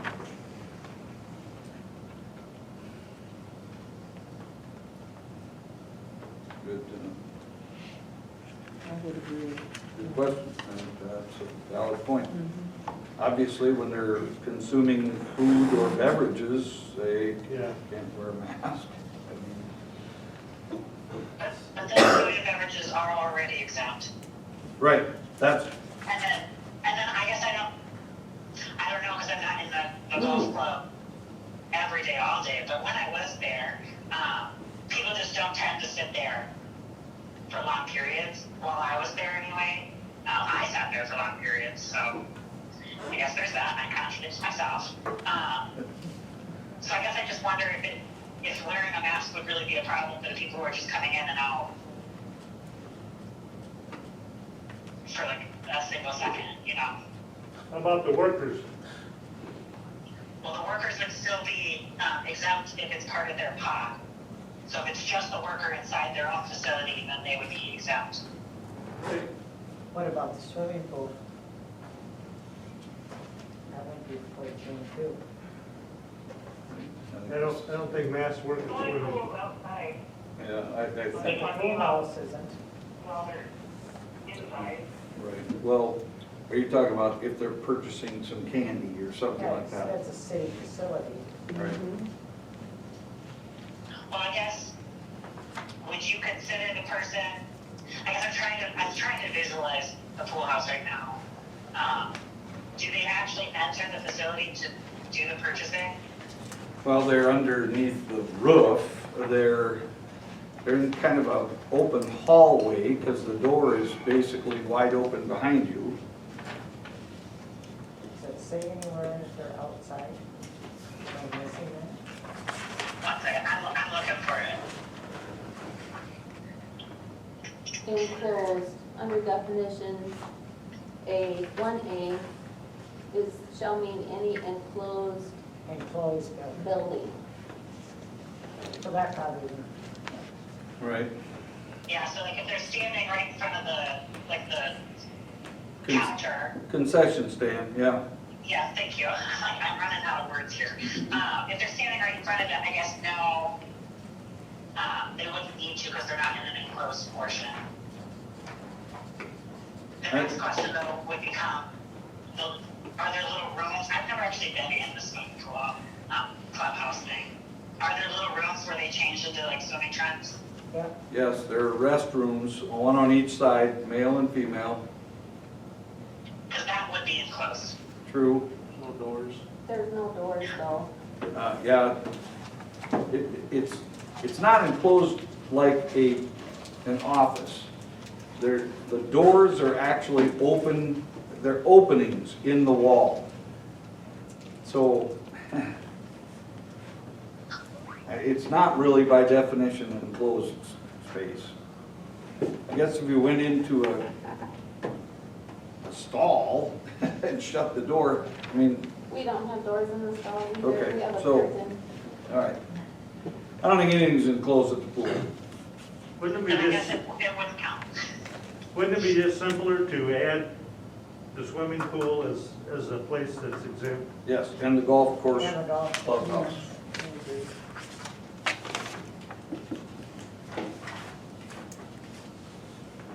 I mean, I guess that is easier.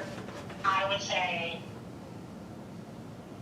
in my opinion, the swimming pool makes sense, because if we're already defining it as a non-enclosed location, then just add it to an exemption, so that way everyone knows, that way it's not big. However, the clubhouse, I don't think it needs to be exempt, because people who are like gathering there for long periods and aren't leaving, and aren't eating or drinking, they probably should wear a mask. Well, you know, that's probably okay because an individual actively and immediately consuming food or beverages is exempt. So, Exactly. I think the clubhouse needs multiple exceptions where they could be okay. so if they're sitting there for a half an hour eating a steak and potatoes, then hey, they don't have to, they don't have to wear a mask. But if they're sitting there without anything to consume, and they're sitting there for an extended If they're period just of shooting time. the gap, then they should probably put a mask on. Or we could put popcorn on each table. Well, I mean, having the popcorn doesn't make it exempt. They have to be eating it. But yes, you could do that too, and then they would be exempt. Give everybody a glass of water. Okay, so, So anyway, are we gonna change the resolution to add the swimming pool? is that what everybody's interested in doing? Adding the swimming pool to the section 2 exemption? What's the CDC guidelines now? I think that's what, I mean, Marcus is definitely correct me if I'm wrong, but I think we had this discussion when we were drafting the resolution, and I think we came to the conclusion that the pool would be exempt. I just don't think we put it in the language. Yeah, by definition, it's not an enclosed structure. Right, I think you're good. Yeah. Just don't put the sign up. right. I don't know what the CDC guidelines are because about every 15 minutes they seem to change for a while there, so. I know we're making popcorn at the PD every day now, so. There you go. Same.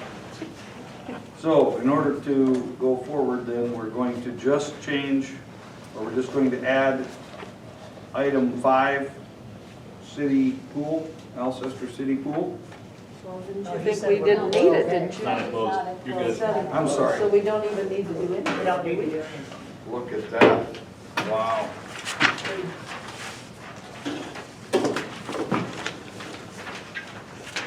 Everybody all right with that? I worked really hard to try to make this not big, so. Lots of options, guys, so. Sweet. We have reevaluated. Any other discussion? Hearing none, we will go on to number 13, water meter installation. So I'm just asking for your opinion, how you would like to move forward on this. So if we have to install a new water meter, which those of you who have sat through the water meter discussion, you know that a meter is about $140. Currently, we charge $200, and we have not differentiated that price if the city employee installs it or the homeowner has a plumber Licensed or plumber. yeah. someone install it. So the question that I have for you is, how do you feel about that? Would you like to have charge the $200 for the meter? And if a city employee installs it, then we use our resolution of fees and charge a labor charge? Or are you, or would you rather not? Right now, we're just charging 200, That is correct. regardless. I guess how long does it take for them to get it installed? Depends on the situation. I would just charge a one-time of $40. And that would even out for those times where it might take a little bit longer due to an awkward installation location. Or, and then it would offset those times where it is an easier installation or it's wide out open. And how much did you say that they cost? $140, They cost 140, we charge 200, correct? And and we're thinking about adding a $40 Installation labor fee, fee. if a city employee installs it.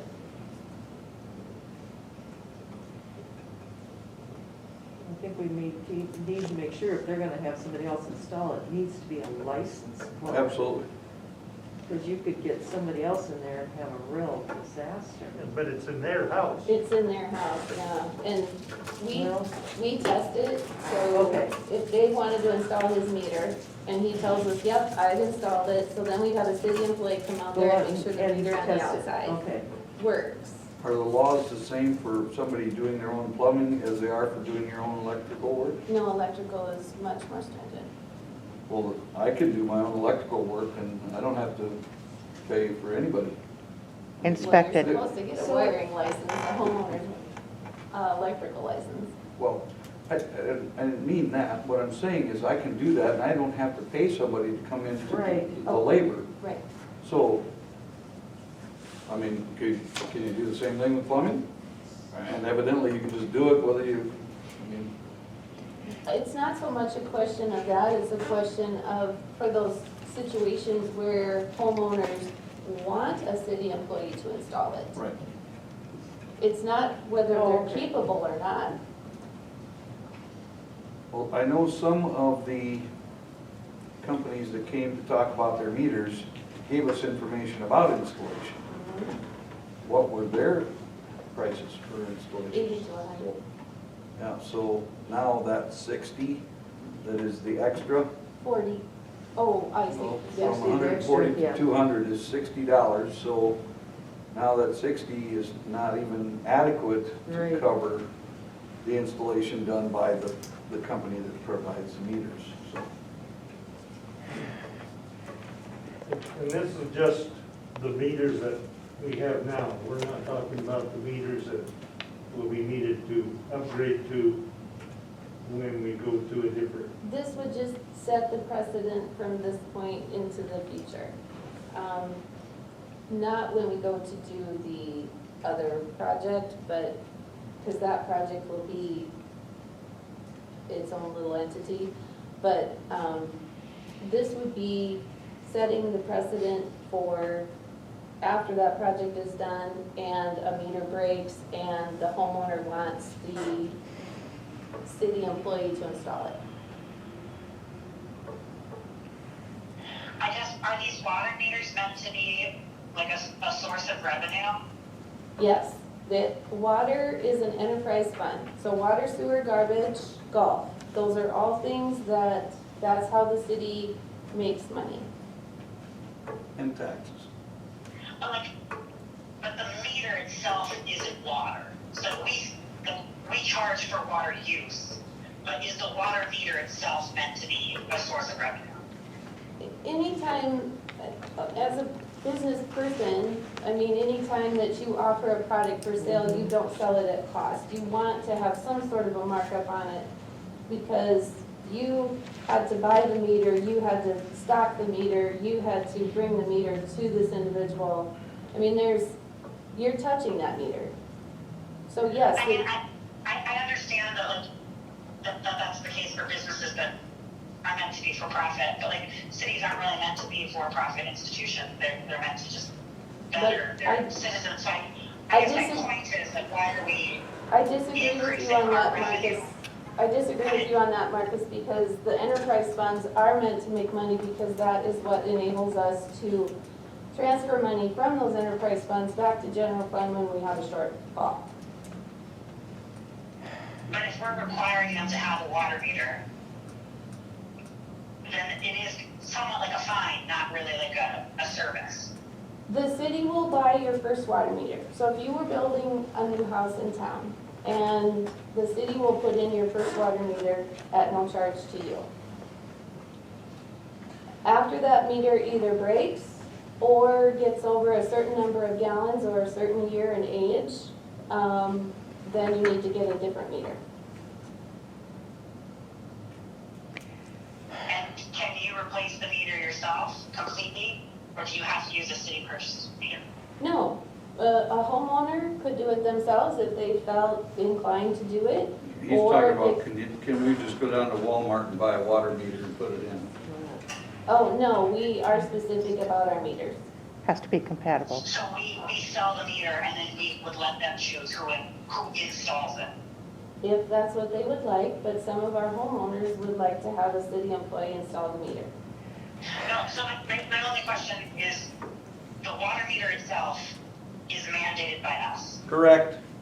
I couldn't go and just be like, oh, they want I don't know anything about water meters, so we're just gonna throw in some numbers, like a 32X G7, that's the water meter's name. I can't just go and buy that and then have my own guy install that meter if that's your specified meter. The only way the only way that would be acceptable is if it just happened to be exactly the same manufacturer and model water meter that we offer. Because it's the fact that they're all the same, we know their life expectancy, we know, maintenance cycles, etc. It has to be compatible with our gun to read it, and it has to be compatible with the reader on the outside of your home. So that's why there's parameters on what kind of meter it needs to be. But in the end, I could then buy my own, as long as I meet your parameters. Yep. No part of the ordinance requires, or our rules and regulations requires me to actually purchase the meter from you. If you wanted to, that is true, if you wanted to ask us what the spec of the meter is, and you wanted to go to your plumbing wholesaler, then yeah, the end user could buy their own if they wanted. Okay, because I guess what I was really just trying to figure out is if we specify so specifically that it's basically us mandating you have to buy from us, then I don't think we should make a profit, because that's just us setting a requirement. That's all we're doing. We're not providing a service. We created the necessity. But if we're allowing them to purchase it themselves and potentially find it at better cost, I'm not saying they would, but if they can, then I guess we're providing a service in terms of convenience. So that was my question, so that way I could determine whether or not I think an increase for here was necessary. Well, one way to make a lot of this discussion somewhat moot would be to say that we're not going to charge a fee. We're not going to charge any fee. We're going to continue to charge the $200. We're, in theory, putting $60 every single meter that costs $140 away, and hopefully that will cover the cost of our installation. What would it be, $40? So we still have $20 sitting there in a enterprise fund. So Mayor Hayter, if I may, the Property Maintenance Guide 2012 edition refers back to a plumbing guide as well as an electrical guide. And when you change the electrical, you have to have an electrical inspector, a state electrical inspector come in and inspect that. that's only if you're going to change a panel. Right. I've done an awful lot of wiring in my home. But what I'm and saying is never had an inspector. that your property maintenance refers back to that, and the plumbing, I would assume, would be the same. I haven't looked at that for a while, but your 2012, which you approved, refers back to those two other manuals. So just as a point of interest. We'll make sure that it's done appropriately, that's for sure. Or if they put in a substandard, or do a substandard job of putting water meter in, they're gonna have water running all over the place. The unfortunate thing is if they do a poor enough job, the meter's not gonna register properly. It would be my recommendation that we do charge the $200 for a meter, and we do charge some labor charge for a city employee to install it. It's at that point, the homeowner can decide if they want to use the city to do it, or they want to hire their own plumber. That would be my recommendation.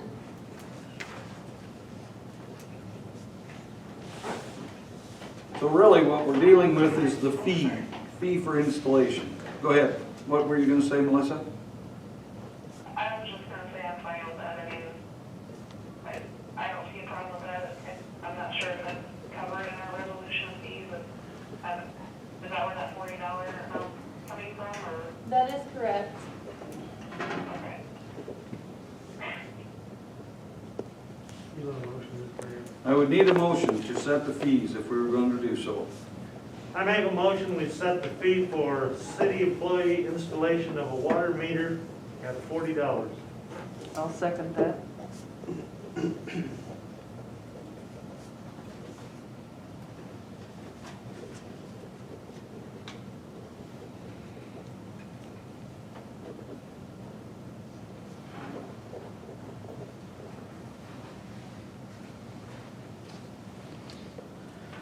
Motion was made by Dave and seconded by Linda to set a $40 city employee installation fee for new water meter. Is there any other discussion? I guess I have a quick question then. Since we're taking that from the resolution of fees, is the resolution of fees for that section specifically set to $40, or is it $40 per hour? It's $40 per hour, but we would just do a 1 hour minimum, or 1 hour maximum, so it'd just be a straight $40 for that installation. I guess in that sense, then I still have a problem setting it if it's gonna be less than an hour, or if it's gonna be more than an hour, to do so. So I guess I would, if we're going to set a fee for using our labor, then we should just say it's the labor fee. We already said that exists. But that's just my thought then. Well, but what Dave's motion is, and it's the one that's on the floor and seconded, it is a $40 fee for a city employee to install a water meter. End of story.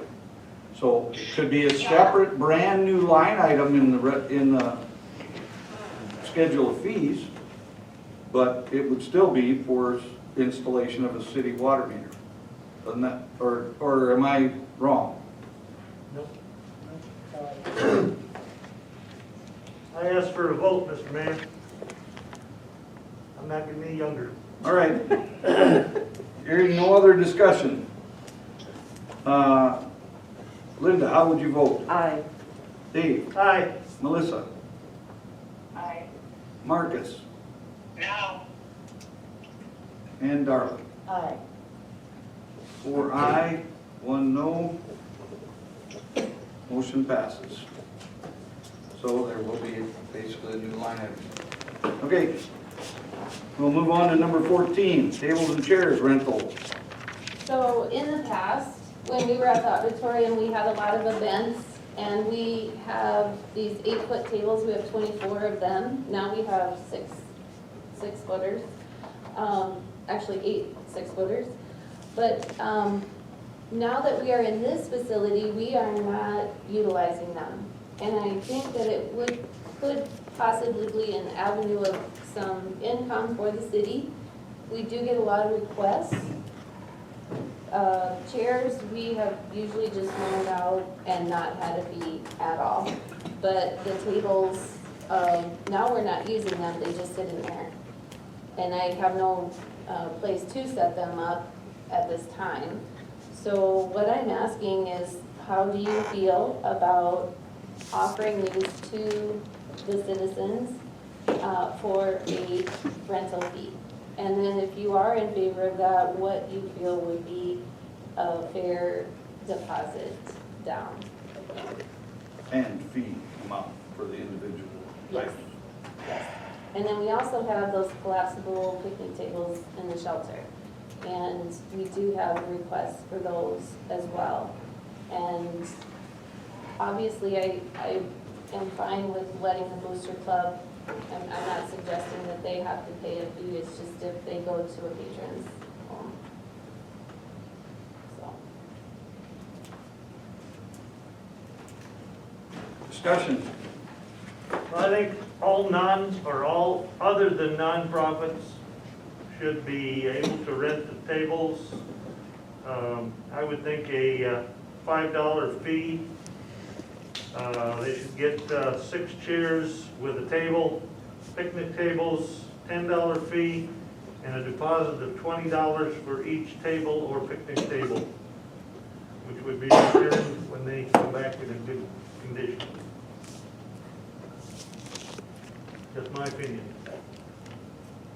I agree, the deposit needs to be higher or they won't think it's Than the worth their rent. time to bring it back. All right.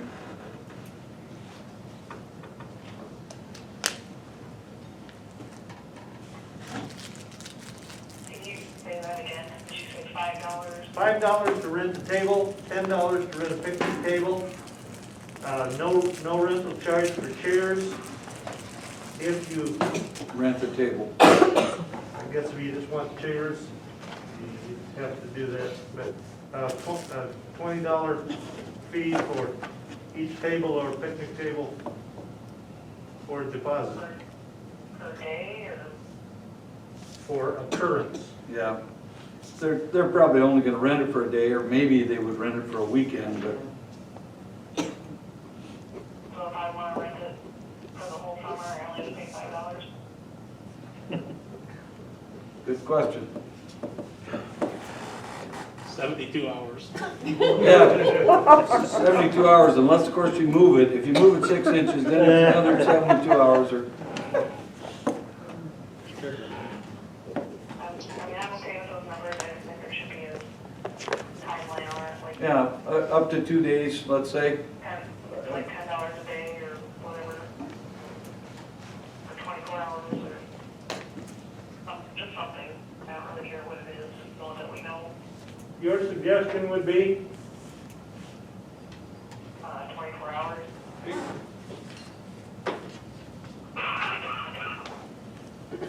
I guess rather than setting a timeline, it makes more sense to me to set an additional cost per day. So then like you would say like a $20 deposit for up to 2 days, but additional $5 for per day plans to, you know, if we're thinking of this as a revenue opportunity. So then you wouldn't increase the amount of rental for that? I mean, okay, we're saying 24 hours. If they're gonna keep it for 2 days, does one table cost me $10? I think it's gonna have to be more than 24 hours, because they come here on Friday, which You're right. chances are, it's gonna be a Saturday event. They're not gonna come back on Sunday Sunday, no. to get those tables. You're right. It's gotta be, 72 hours. yeah, it does. Well, that's why I was saying that you would set it to like, you have this cost, whatever we just decided, which was like $5 for a table, $10 for a picnic table, $20 for each table as a deposit. And then I was saying, you would get that for whatever timeline we set, which was, I think you guys said 2 days. And then for each day additional that they wish to keep it, we would change the price. So like it would be like $5 per additional day, past our planned 2 days. So if I wanted to keep it for the whole summer, it would be easy to calculate. You'd say, well, it was gonna be $5 plus $20, $25, but you want it for the whole summer, that's this many days, you get it for this cost, is what I was saying. And then you wouldn't have to worry about renegotiating how long you're wanting that every time you want to do it. And you give the citizens a little bit of a deal in terms of when they take longer times out, because I guess the way I'm looking at it is if I wanted it for the 2 days that we have originally planned, and then I have to bring it back for another, like after my 2 days, to then take it back out for another 2 days, then I'm getting charged the full 25 again, where I could have just gotten charged, let's say 5 or 10. So I'm getting a slight discount, and it's out of the city's like hands for that extra time, which I'm guessing that's the reason why we want to really rent them out, is not only revenue, but also to declutter.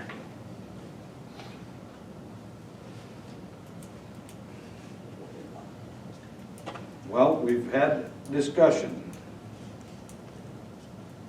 Would anybody want to bring forward a motion?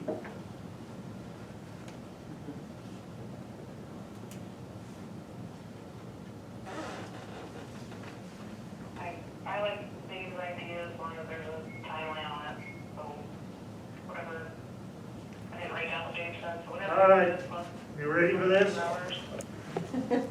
Okay, so Dave's about ready to make a motion. I make a motion that we set a fee for rental of tables and picnic tables. Tables are $5, chairs are none, picnic tables are $10. Deposit for tables and picnic tables is $20, and they can have them for no more than 72 hours. After that, another fee applies. That's always I a agree. red stuff for a wedding. Yeah, I agree. I'll second that. I guess, is there already a preset fee for that would apply after the 72 hours? No, it's just the same. It's gonna be the Same same. fee. Same It's fee. gonna be the same. Keep it longer than 72 hours, you pay another $5 or $10. The deposit's still 20. You've already paid that. Right.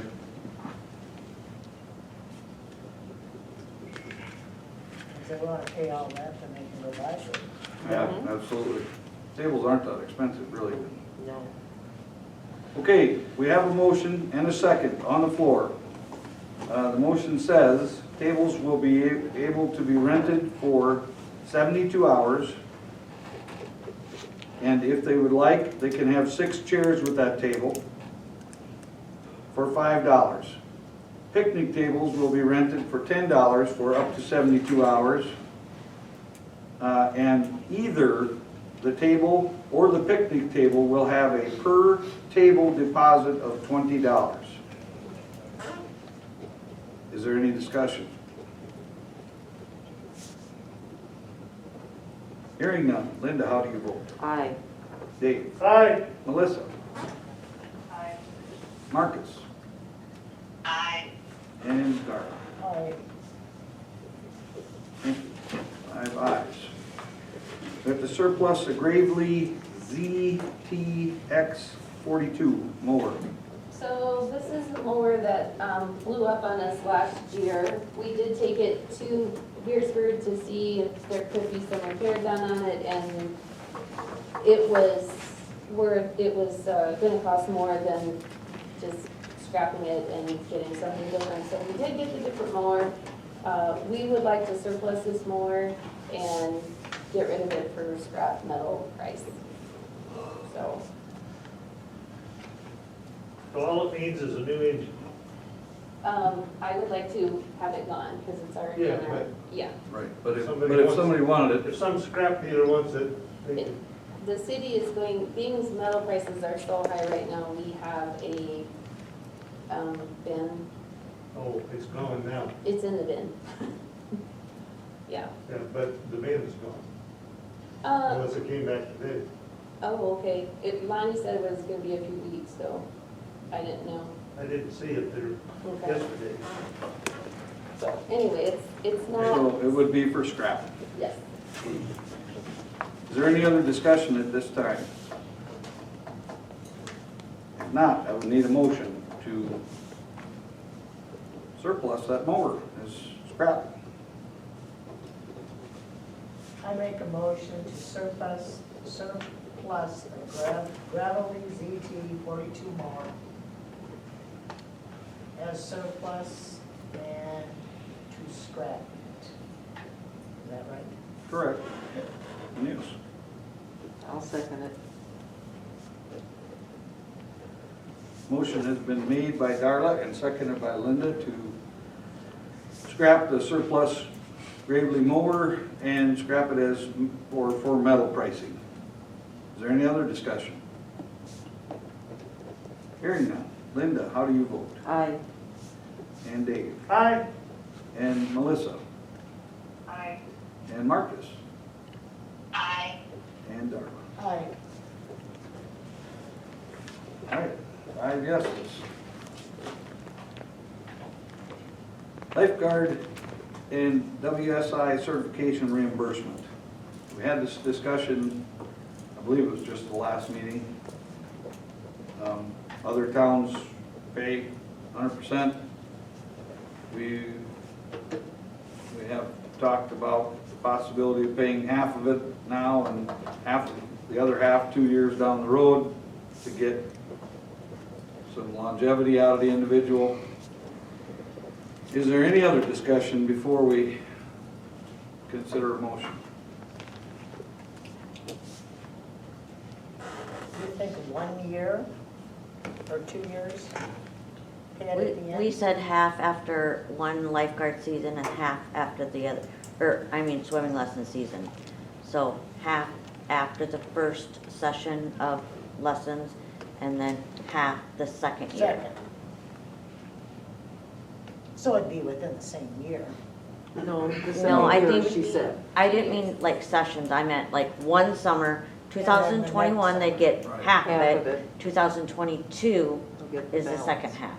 Because their WSI Is it lessons go for years? 2 years, Okay. the certification. Makes sense. And we would reimburse them at the beginning of the summer of the second year? No, after lessons are It would completed. be after lessons are finished. And that happens near the beginning or the end? July, Yeah, middle, June and July are lessons.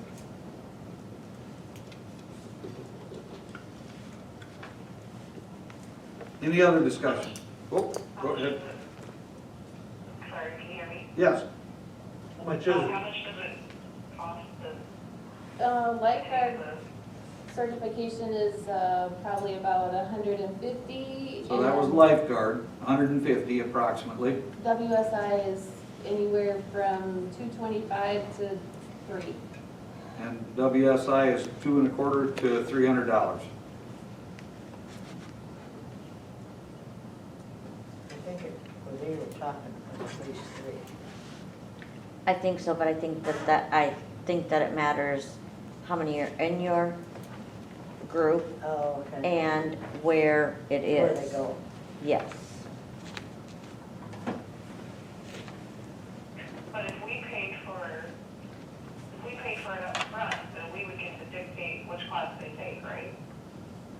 Well, yeah, because we would pay a specific amount. I mean, So then technically, couldn't we save $75 per lifeguard if we paid for it up front and made them take the cheaper course? well, it would be just the WSI. I think the lifeguard training is pretty standard price.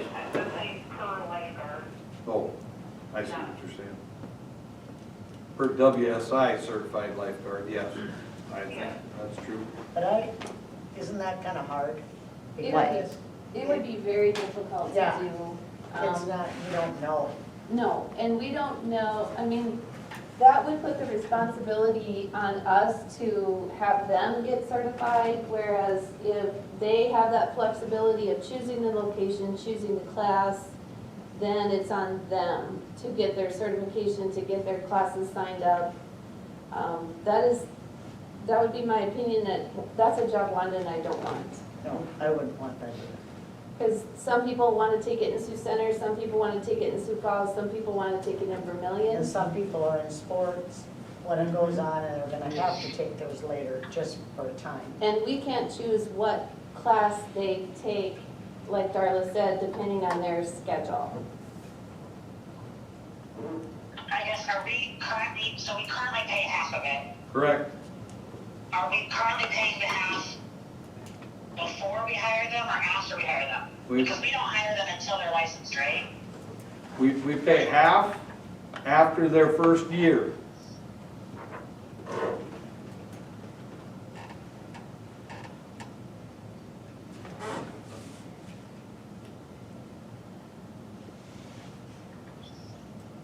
So all we're doing is just changing it to the other half after the second year. It gives them incentive to come back another year, at least chances are we're gonna have the same lifeguard 2 years in a row. So that's the reasoning behind it, or some of the reasoning behind it.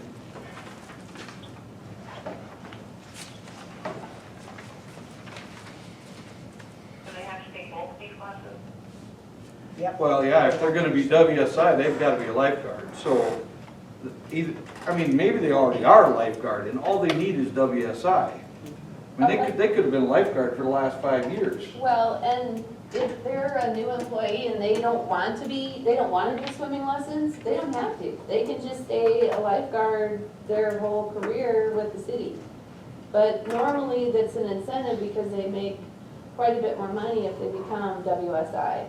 So usually the progression is your younger guards who are 15 coming in, they'll do the lifeguard class, get a year or two under their belt, and then they'll upgrade to WSI, which is great for the city because then they've gained some confidence dealing with their peers at the pool. And then oftentimes, if they stay with us into their college life, then we get them as pool manager. So do we currently cover reimbursements for lifeguards? Half. Yeah, half of it after, half of And it. are we talking about reimbursing the second half of lifeguards as well, or just WSI? Both. Both.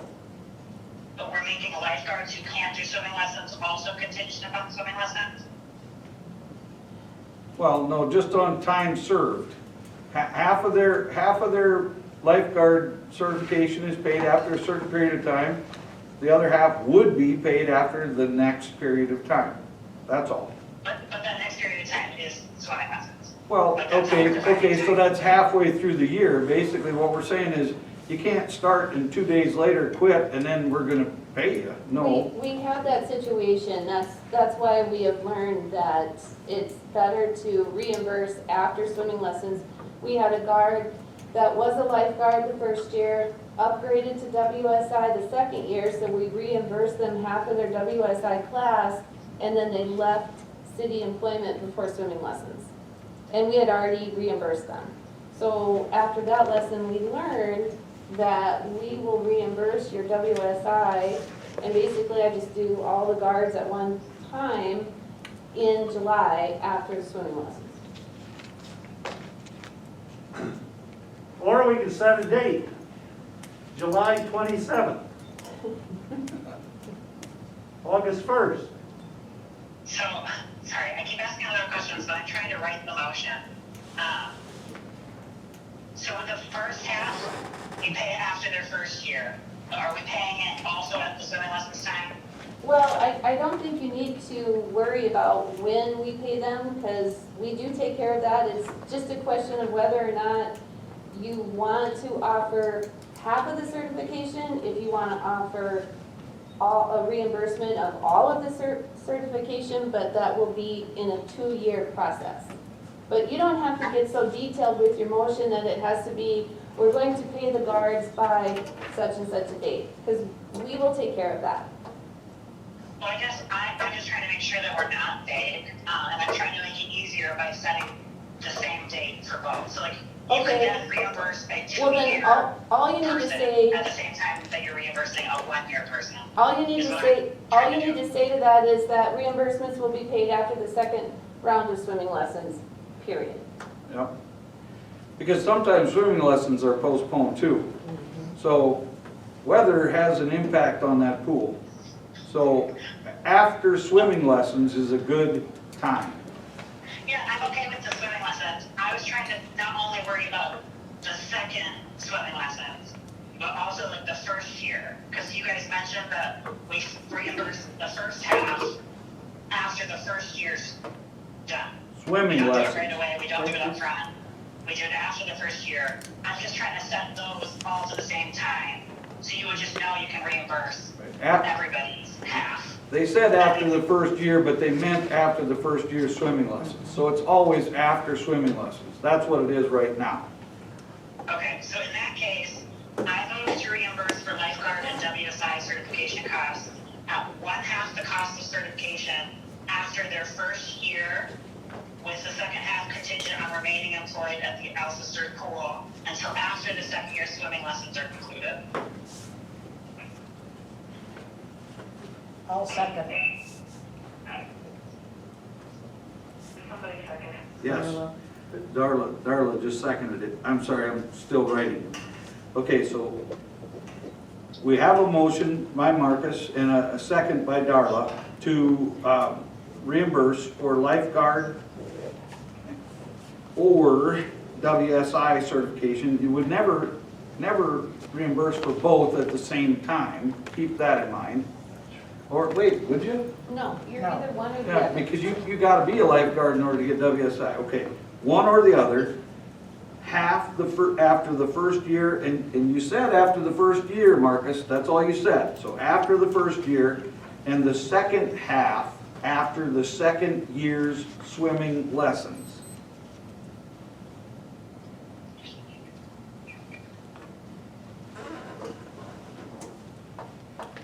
Any other discussion? 1 second.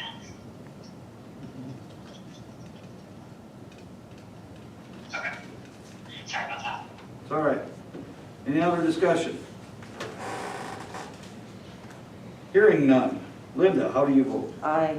And Dave? Aye. And Melissa? Aye. And Marcus? Aye. And I. Aye. 5 ayes. All right. Siren system, we heard that tonight. We got a diode that went out. Yes, we do. And we also, we had the company that we work with come, after they did that test at the last council meeting, then we found out that the diode down by the fire station was out, probably out due to a lightning strike. So Blue Valley is the vendor that services all of the siren systems around our area. They even service the county. And there's going to be some major changes that are going to be coming down the pike. And it's, at this point, instead of having each city absorb the cost of these upgrades, I think Blue Valley is probably going to be working with the county, and hopefully if we all work together, the cost will be less. So we're not going to worry about doing any upgrade to our system because it's really not going to take into effect until 2023. But before Andy passed away, he did, Grant. He did a grant, right? oh, well, that wasn't what I was going to say. Oh, I'm sorry. He did put an email out to everyone for April 19th through April 23rd is Severe Weather Awareness Week. And the statewide tornado drill will be April 21st.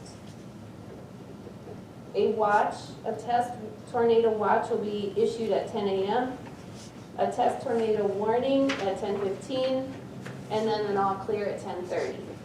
So on that day, Wednesday, April 21st, the sirens will go off 3 times that day. 10, 10:15, 10:30. It's all just a test. So, and I will publish that as well. Gordon will have it in the paper, so just to let people know.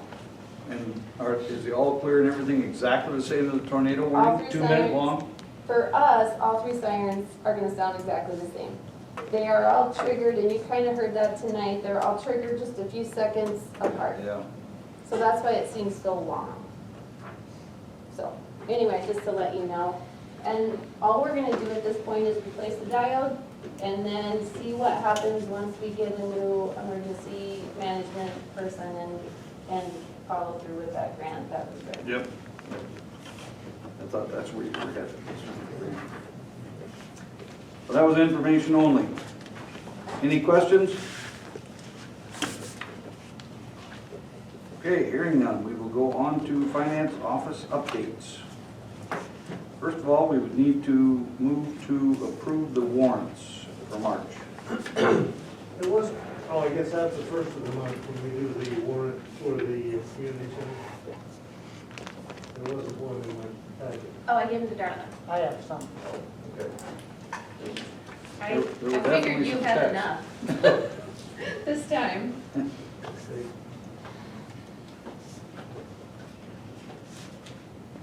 I will need a motion. I'll make a motion to approve the March warrants. I'll second it. Motion was made by Linda and seconded by Darla to approve the March warrants.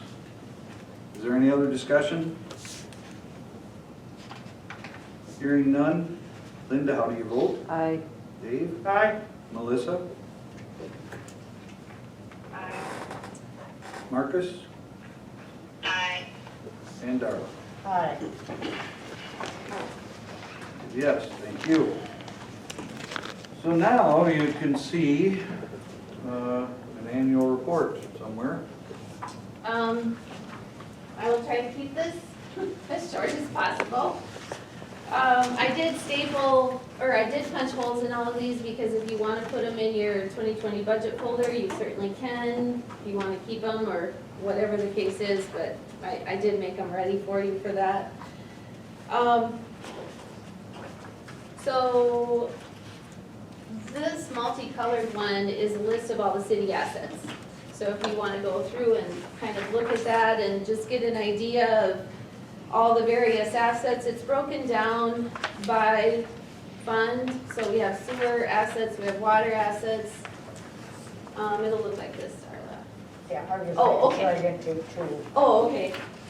And then I try to highlight these to make it easier for the auditors to let them know what assets we got rid of. And so those are highlighted in like an orange color. And a lot of them will pertain to getting rid of the auditorium and all the assets that went along with that. Plus trading in the lawnmower. But all the assets that we had with the auditorium, those are definitely all itemized for you. So this is just kind of a nice little piece of information for you to have, so you kind of have an idea of what all the city has and the valuations of them. The annual report then is the other piece of that. And the first page is what will be going in the paper after it is approved. And just kind of a breakdown, we start with the beginning balances, which would be last year's ending balances, kind of a very, it's grouped together as far as our revenues, and then our list of expenses, and if we had any special items. And then where our equity accounts end up. So under the ending balance, that is our equity accounts. And then we have a general fund loan, which is our street sweeper, skid loader. And then the enterprise funds are summarized underneath that. And then the bottom is the bank account balances as of December 31st of 2020. I know. Yeah, I know. The next page is the annual report for the library. And this is a summary to what page files with the state is a lot more detailed, but it also contains the school side of it. So this is just the city side. Page 1 of the annual report is bank balances, fund balances, the bonds that we have outstanding, and the revolving loan fund, and who still has loans with the city and their tentative payoff dates.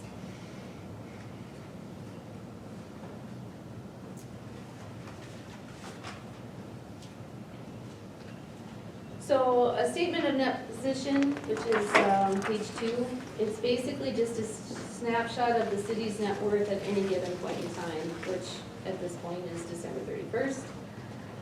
And it just keeps government activities versus enterprise funds, and then the total.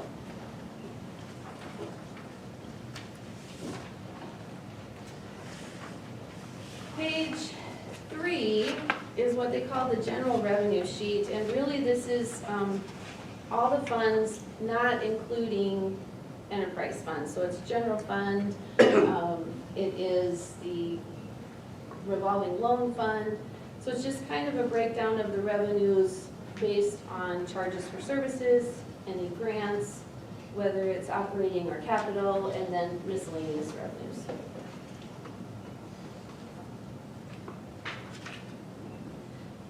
Page 4 is also what they call a statement of activities, and this includes both governmental funds as well as enterprise funds. And again, it starts out with expenses, and then the second, third, fourth columns are revenue items. And then the enterprise funds are listed below that, also in summary. And then the bottom part deals with the general revenues. And again, we had a lot of stuff that happened this year by selling the auditorium and all the assets that went along with that.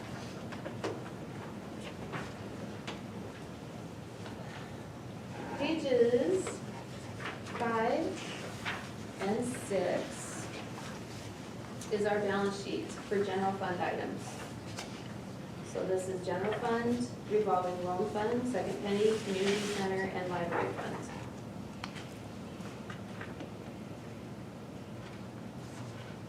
So page 5 is the assets, page 6 is liabilities, and our fund balances at the end of the year. Page 7 is similar to like an income statement. It's a statement of revenues, expenditures, and fund balances.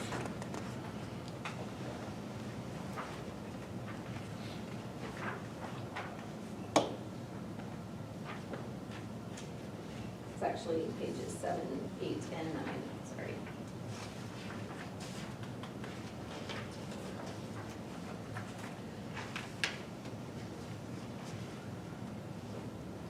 Page 10 and 11 is the enterprise funds. So it's the same kind of thing. It's our statement of net position, so it's that snapshot image of where we are at any given time, which the time is December 31st.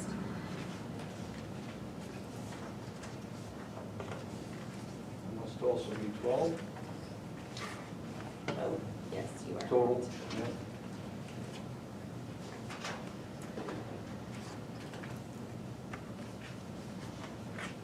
Page 13, 14, and 15 is our budget. So it is the budget that was adopted in 2019 for 2020. And then the column marked final includes the amounts where we supplemented. Then the third column is our actual amounts, and then the fourth column shows either positive or negative ending balance on them.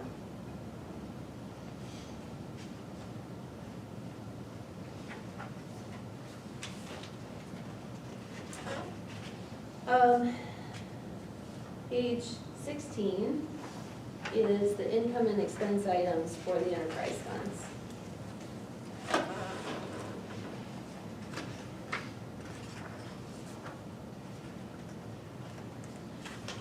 Page 17 is our long-term debt. So we retired a lot of debt this year, but then we did our sewer bond.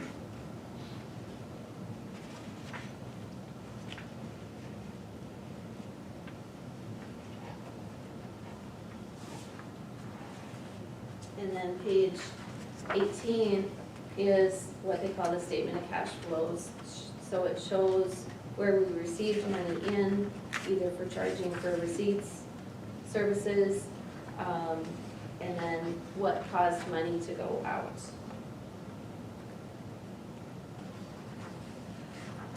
So that is the annual report. If you keep this somewhere, you can compare this to the audit results that we'll get in the late summer from the auditors, because they do exactly this whole form. But it's their audited figures instead of my unaudited ones. So, any questions about that? There's a lot of work. It Yeah, is. it is.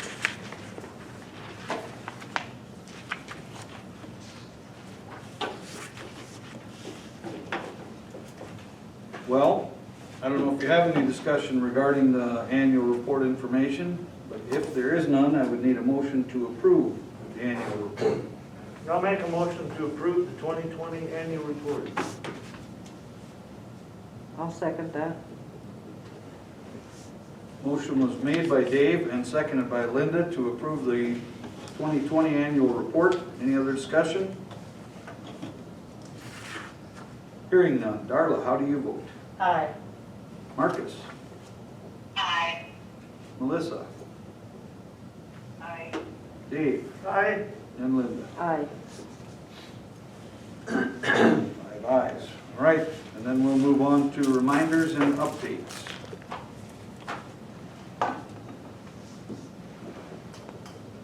I keep looking at the AHHS. I keep thinking, okay, Alcester Hudson High school. High School prom, April 10th. Spring cleanup, April 16th through May 3rd. And Clom, Berglund, and post audit will be April 22nd and 23rd, 2021.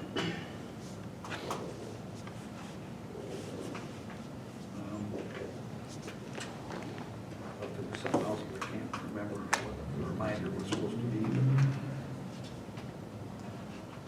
In case anybody asks you to, I know the weather has gotten nice, and so the question might be, when are the bathrooms gonna open in the park? Because they are not open as of yet. I talked to Lonnie last week, and we just really want to make sure we don't have some sub-freezing temperatures, so he's probably gonna open them up next week.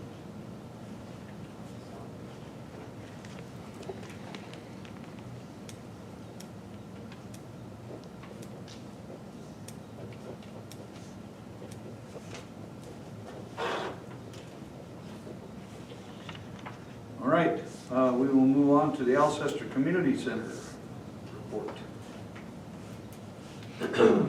Did a lot of hammering today, put a bunch of sheeting on the roof and sidewalls, so.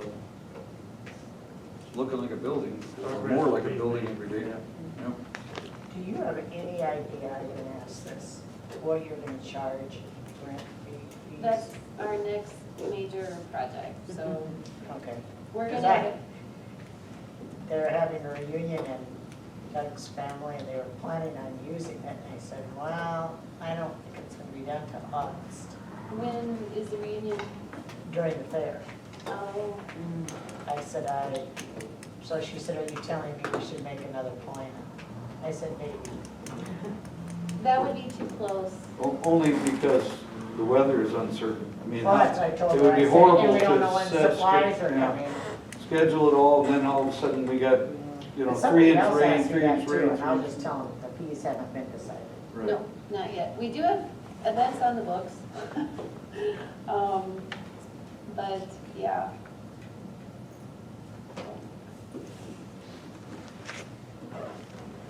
Gotta get water and sewer to it first.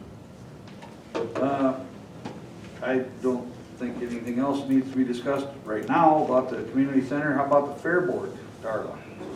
Well, we had a meeting, and it's kind of exciting, hopefully. We'll find out tomorrow night. We have another one. The fair will be, they enter things August 4th, and it goes August 4th through 7th. It is their 90th, correct?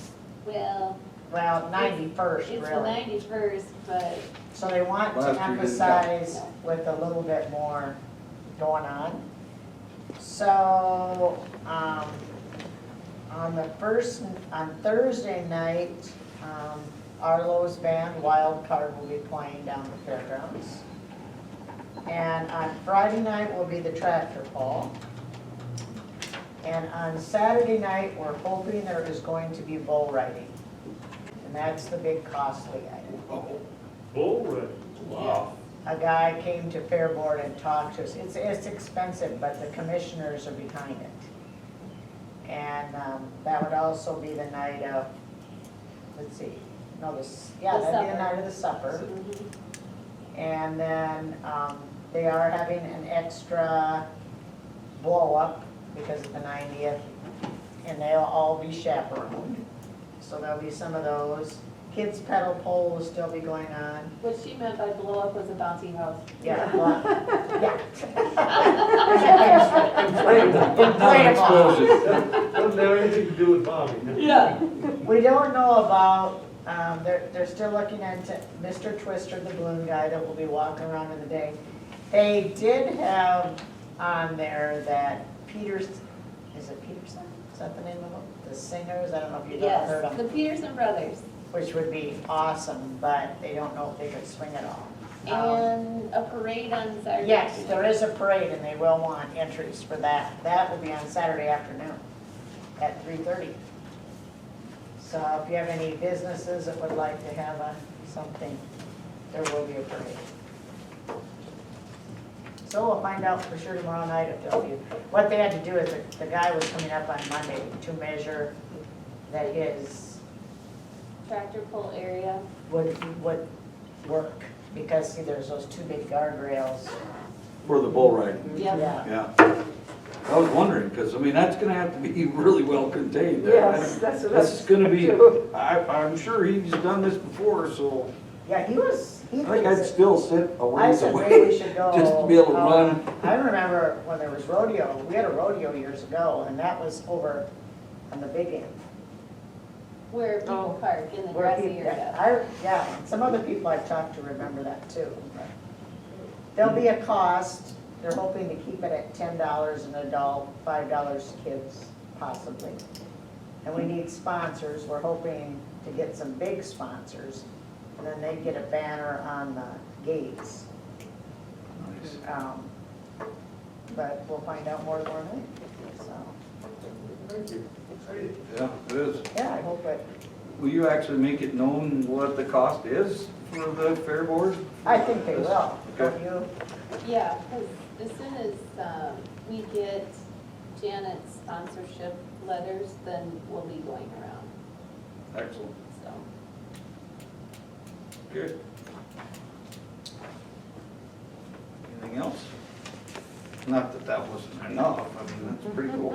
Yeah, Good. well, it works out this year. All right, we have an executive session if needed. Tumbleweeds. Wow. In that case, we only have item number 22. And I would need a motion. I'll make a motion to adjourn. I'll second. Oh, my. Motion was made by Darla and seconded by Linda to adjourn the council. Is there any discussion? Hearing none. Linda, how do you vote? Aye. Dave? Aye. Melissa? She's already adjourned. Oh. Marcus? Aye. And Darla. Aye. 5 ayes, and we adjourn at 8:22 PM.